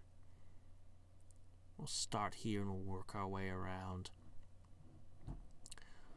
Once upon a time, You scored an invitation to the prince's yearly gala bar. Whoops. Huh. Okay, there was a way to make the key. You don't particularly like the prince, or the people that will be there. Most members of the aristocracy and the wealthy elite are, in your experience, extremely tedious. Blah blah fox hunting, blah blah cocktail gowns, blah blah polo matches. But you do like money, and you definitely like power. And you spent your entire life clawing your way up the social ladder, starting from the gutter at the very bottom. And this is your opportunity to make some real progress. Your goal is to be living in a mansion with servants waiting on your every beck and call, and before you get too old to really enjoy it. And from there, you'll be able to set up your daughters with husbands and mansions of their own because, let's face it, their personalities don't compare well even to their faces, so they certainly aren't going to manage it for themselves. And everything was going fine until your idiot stepdaughter Cinderella showed up. She breezed in even later than fashionable and stole the show and the prince's full attention with that dress and those ridiculous shoes. Where did she even get that outfit anyway? Well, you'll wonder about that later. Right now you have one mission: destroy any pretense of upward social mobility that exists in that empty blonde coconut that Cindy calls a head. But you're going to have to be tricky about it. You can't just haul her off and bust her one in the chops. Can't do anything that might reflect poorly on yourself. You crack your knuckles and prepare to show your stepdaughter the true meaning of the phrase social sabotage. It is 30 minutes until midnight. The prince's kitchen is spacious and well-equipped, but there isn't as much hubbub as you might expect. Since this isn't a dinner party, the chefs and servants don't have to deal with, say, 50 different pies and 3 entire roast deer, which is not to say the servants are standing around doing nothing. A party as large as this one goes through a number of crudites and champagne glasses, and at a fairly brisk pace. But if this were a sit-down occasion, the kitchen would be pure havoc to the untrained observer. The staff largely ignore you as you enter, being both focused on their tasks and used to guests popping in occasionally to see what the prince's kitchen looks like. A large bowl of cannoli filling is sitting on the kitchen counter. Your eyes catch a glint of silver under the edge of the cabinet. It turns out to be an errant coin that someone must have dropped. You sniff haughtily. If the scullery maid was doing her job properly, it would be long gone. Spending a lot of focus on that coin.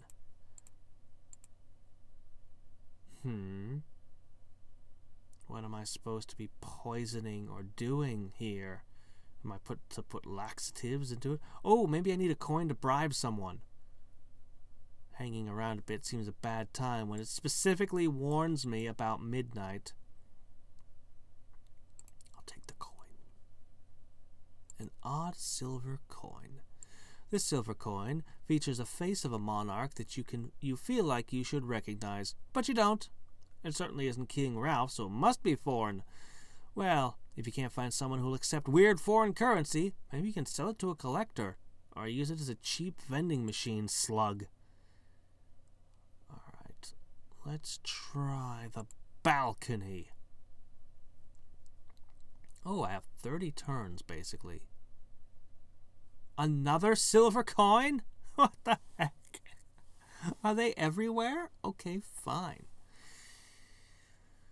The balcony area encompasses both the interior balcony overlooking the dance floor and the outdoor balcony through open French doors. Large porcelain vases hold bouquets of fresh white carnations. That means Cinderella likely hasn't spent much time up here, seeing as she's incredibly allergic to them. Guests are mingling and chatting, enjoying the cool night breeze, except for one particularly elegant-looking lady who you recognize as the Baroness of Crumbrook, who is leaning against the balcony railing, sipping a glass of white wine and looking grumpy. The flowers seem like a good sabotage vector if I take those with me. The Baroness, of course, seems like a great sabotage vector, but if they're coins, I guess I better pick them up. Alright, let's play out each area. Let's inspect the kitchen pantry.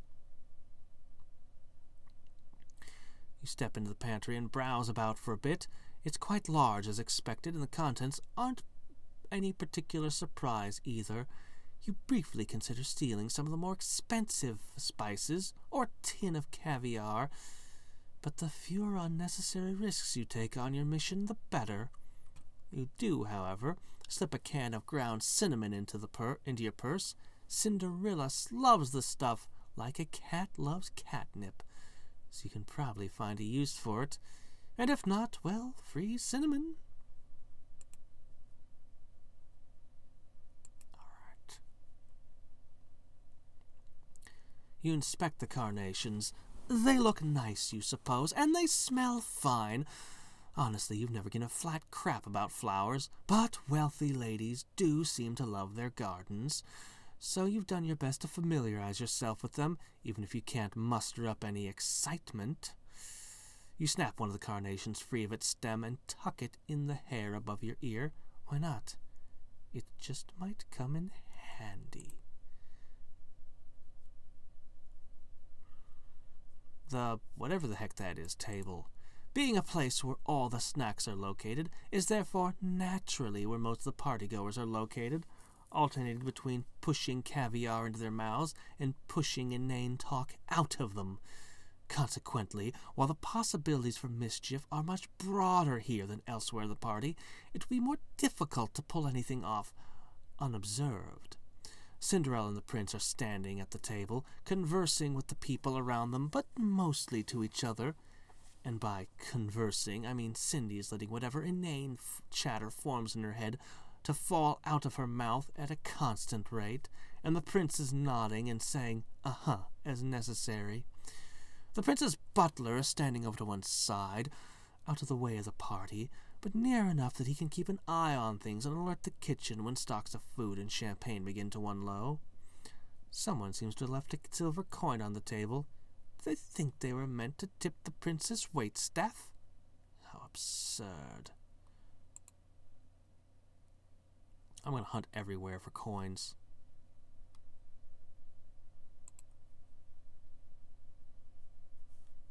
Ironically? Is it ironic?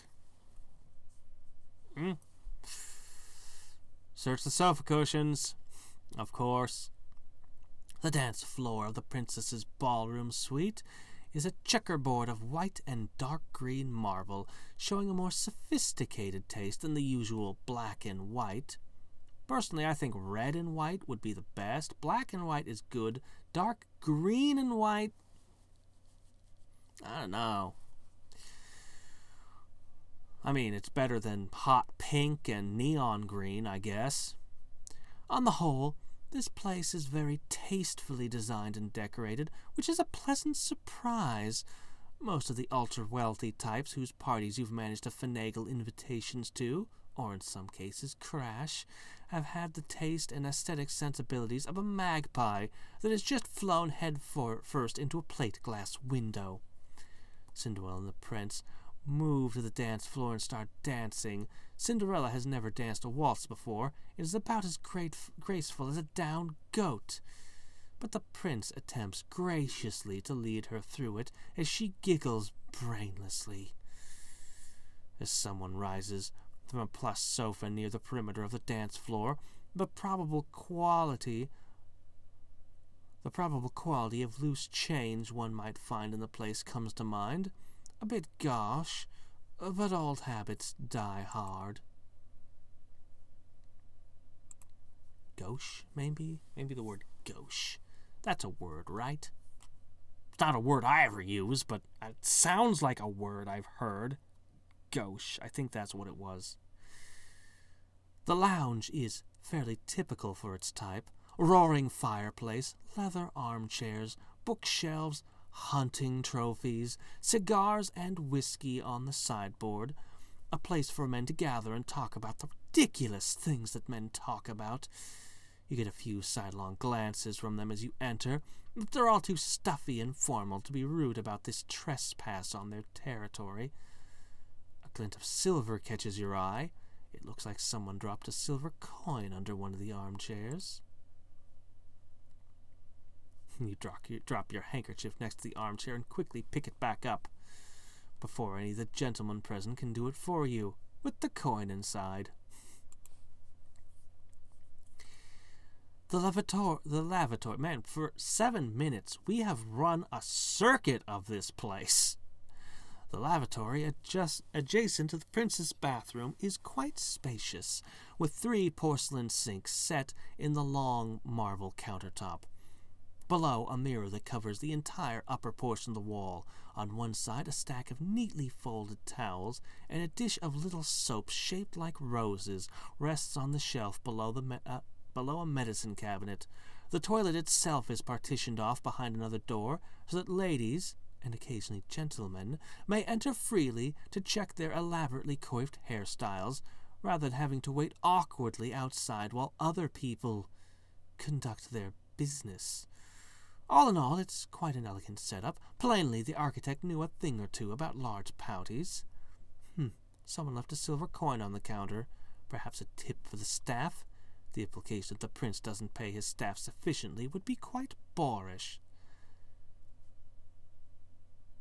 I'm pretty sure that tipping didn't exist in the era of time that the story of Cinderella was supposed to take place in. Pretty sure that tipping was invented in the last couple of 100 years. Because I read a lot of old books, and I'd have encountered tipping in one of them. If it was a thing back then. I could be completely crazy, though. That happens sometimes. Rub the flour on the soap. Ooh, she's super allergic. I take the coin.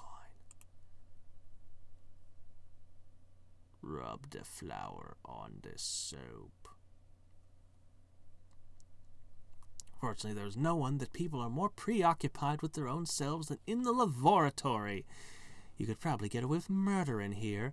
Oh, but that would be gauche.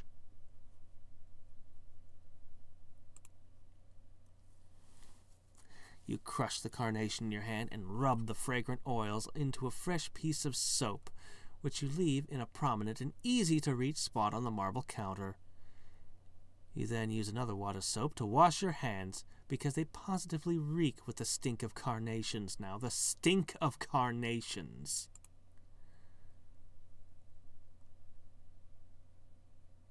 No. We gotta put the cinnamon in it. You take a little cube of cheese on a toothpick from one of the trays and eat it. It tastes all right for fancy foreign cheese that smells like feet. You take another one and put it in your purse. You never know when it might come in handy.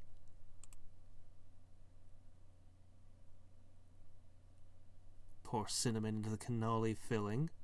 I thought I was going to use the cheese because I saw something about a mouse hole in the pantry.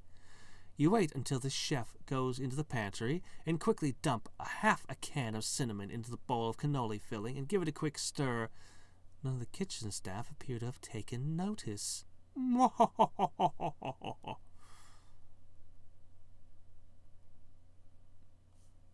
Shape soap? I don't know. You mean soap carving?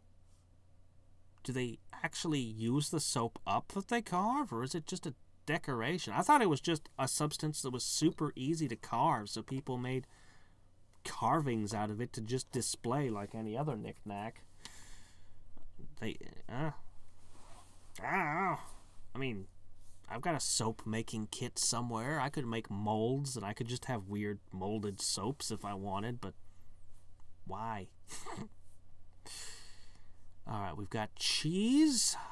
We've got a stack of coins to bribe someone with. Let's take a few things from the lounge.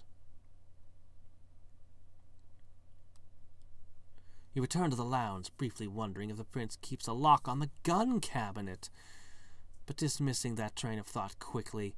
Anyway, he definitely does. Otherwise, some walrus-mustached buffoon would already be messing around with them and saying things like, spiffing! Right. You take a cigar from the box on the sideboard, bite the end off, and spit it expertly into the fireplace. The men are suitably impressed, and one of them lights the cigar for you. You join in the conversation for a while, contributing some hilarious anecdotes about your late husband's hunting trips and other such rubbish, and matching them on risky consumption. One of them, impressed by the prince's taste in alcohol, refills his pocket flask from the decanter, eliciting chuckles from the others. That's how you move up in the social world, is it? Alright, we've got a cigar. We're chomping. Let's examine this curio cabinet. Start a rumor. If it only takes a minute to both get in with them and do this. It strikes you that the good old boy network would be the perfect way to start a shameful rumor about Cinderella and ensure it gets back to the prince. You quickly improvise some outrageous slander. I don't know, they might like a raging alcoholic, from what we just read. Oh, jeez. A disease would probably be the most off-putting thing out of this set for the prince. He'd probably just be like, nope. Let's go with that one. God, this is a horrible thing to do. This is just, I feel uncomfortable even doing this role. We're role-playing, but we're role-playing as the worst person possible. Alright. Now,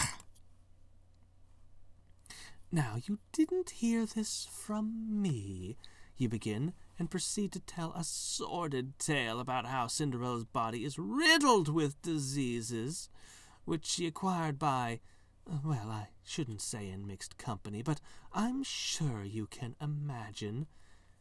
These men have pretty good imaginations. The curio cabinet is full of antique trinkets and expensive junk, war medals, little trophies, foreign souvenirs, and so forth. The place of honor appears to be given to a tacky silver creamer in the shape of a cow. You subtly try the door, but naturally it's locked. We're going to try to stick it in her things?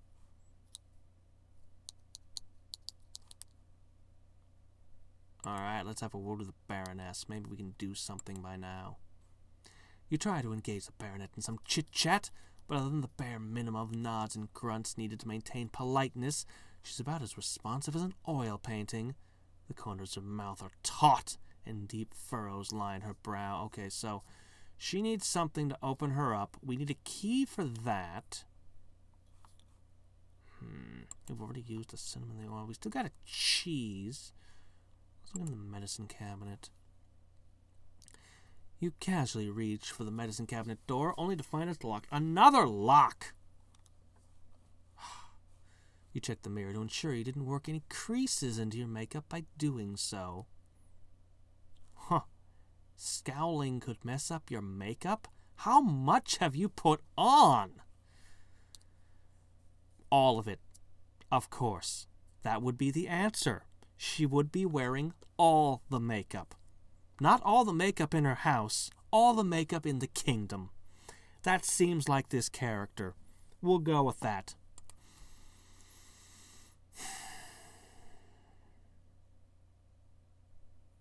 Ruining someone's reputation is hungry work. Fine, take a break, eat something, I don't care. It's fun.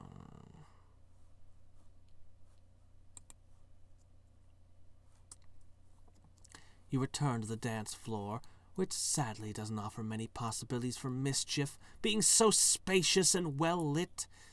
It's a good opportunity to people watch, or even to score some dances with a few socially well-placed gentlemen. But you have much more important and concrete tasks to focus on. Cinderella and the prince are dancing a waltz, a fairly graceless one, despite the prince's best efforts to teach her. You stand around and observe the dancers for a bit, making mental notes about who is dancing with whom, and how near their hands are to other people's behinds while doing so.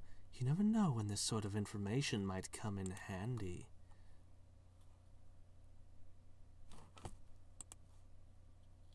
Shit. Nothing, nothing, nothing. Nothing. Maybe. Take some soap. What could I do with soap? Put it in the food, obviously. Whoa! She moved off the dance floor back to here. It's keeping track of the time and things move around. I don't have anything to slip into her purse that's damning. One of the servants comes to the kitchen carrying a large tray of cannoli. Another servant helps you find room for it in one of the snack-covered handles. Cinderella and the prince take a break from dancing. One of the prince's friends taps him on the shoulder and whispers something in his ear. The prince glances at Cinderella, and you hear him whisper, "What? Some sort of disease?" Cinderella sniffs the air and notices the cannoli. "Oh, are these cinnamon? I love cinnamon!" she says, and starts eating, ignoring everything else around it. We put half a tin of cinnamon in there. It's inedible. The prince's butler standing over to one side, out of the party, near enough, blah, blah, blah. Okay. I don't have anything damning to put in her purse.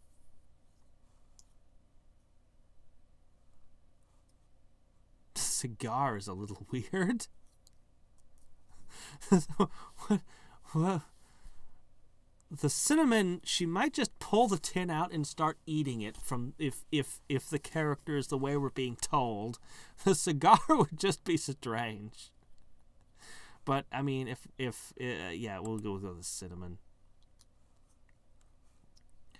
You slip the can of cinnamon into Cindy's purse with one hand while covering the action by reaching for a distant tray of cruddites with your other arm. Nice and smooth.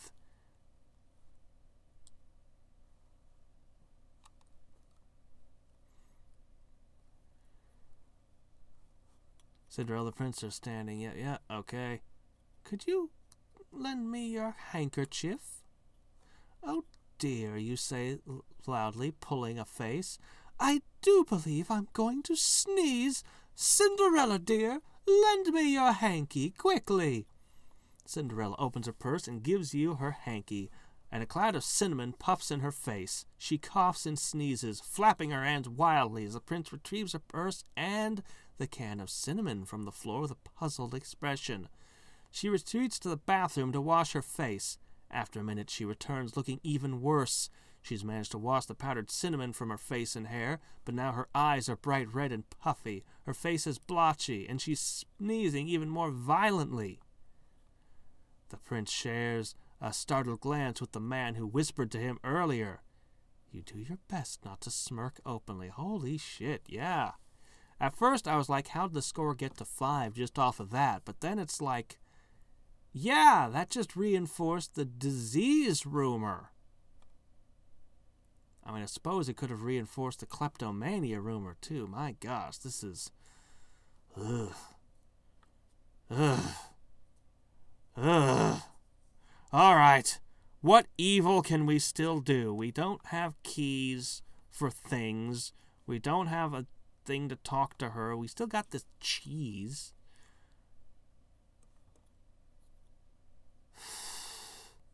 Ugh.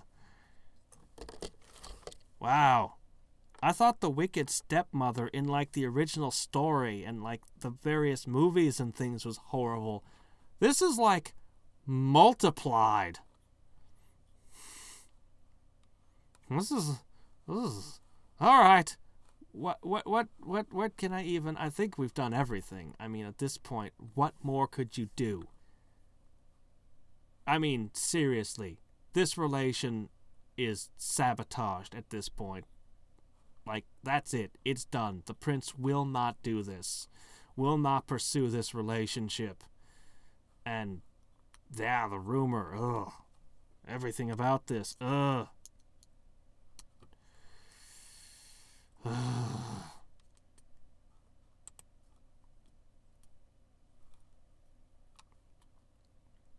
What troubles you? I'm just here to help. Is something the matter? You seem positively grieved. I apologize if I've been rude. I'm suffering from an absolutely murderous headache. You refrain from commenting that her hair is braided tightly enough to power a catapult, and all several pounds of it may have piled atop her head with enough hairpins to melt down the supply of a 5th regiment of musket balls for a month. You poor thing, you say instead. I'm sure I saw the prince's butler around here somewhere. Oh, why don't you ask him for some aspirin? She seems mildly surprised. Why, yes, that's a good idea. Why didn't I think of that? She moves to the railing of the interior balcony and scans the crowd for the butler. What hellish thing could I possibly be setting up here, and why didn't she think to ask for aspirin on her own? Okay.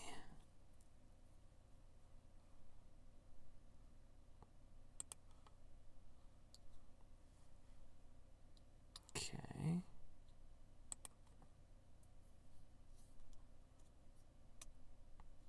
Something happened in a different room. Your score is now 9. What was it? The Baroness exits the dance floor and approaches, where she has a short conversation with the butler. Something happened in another room.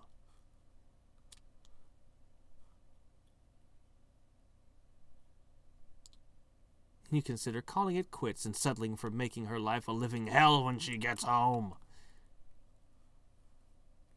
You claim your coat and leave, giving the prince's manor double middle fingers through the coach window as you drive away. Your final score was 6 points, reduced to 0 for failure? Wait, what?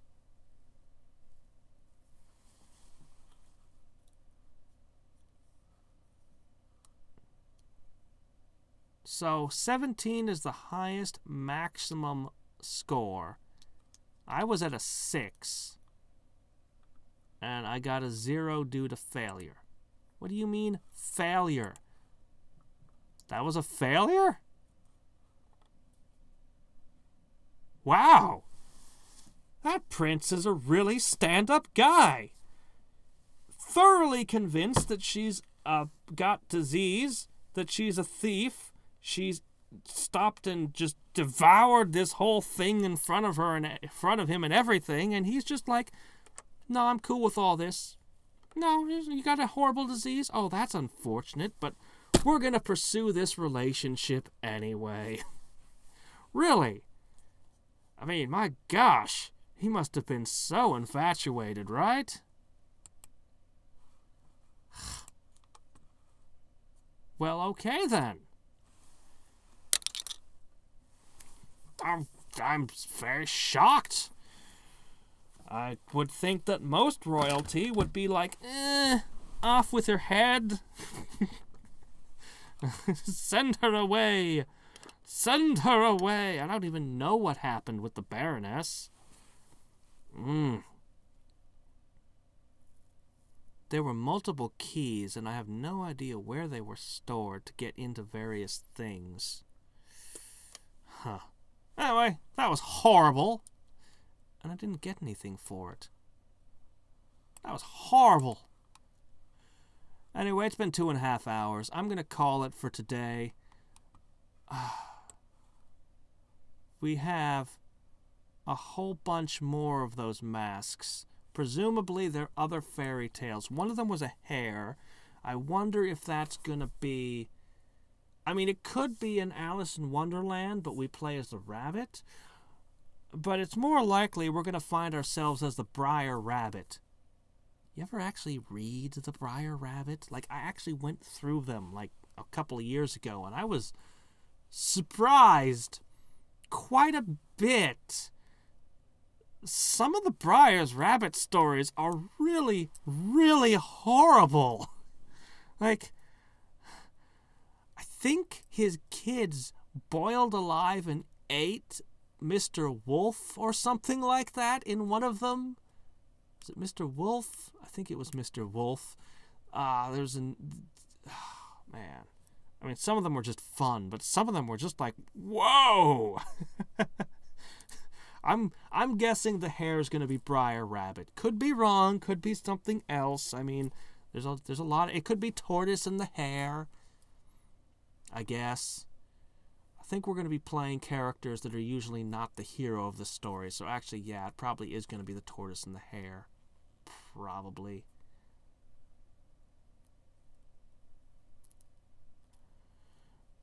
Alright, anyway. I was not... I did my best. I was as evil as could be, but I was not evil enough. I just didn't have it in me. Until next time and every time, this is Hadriex signing off. Bye.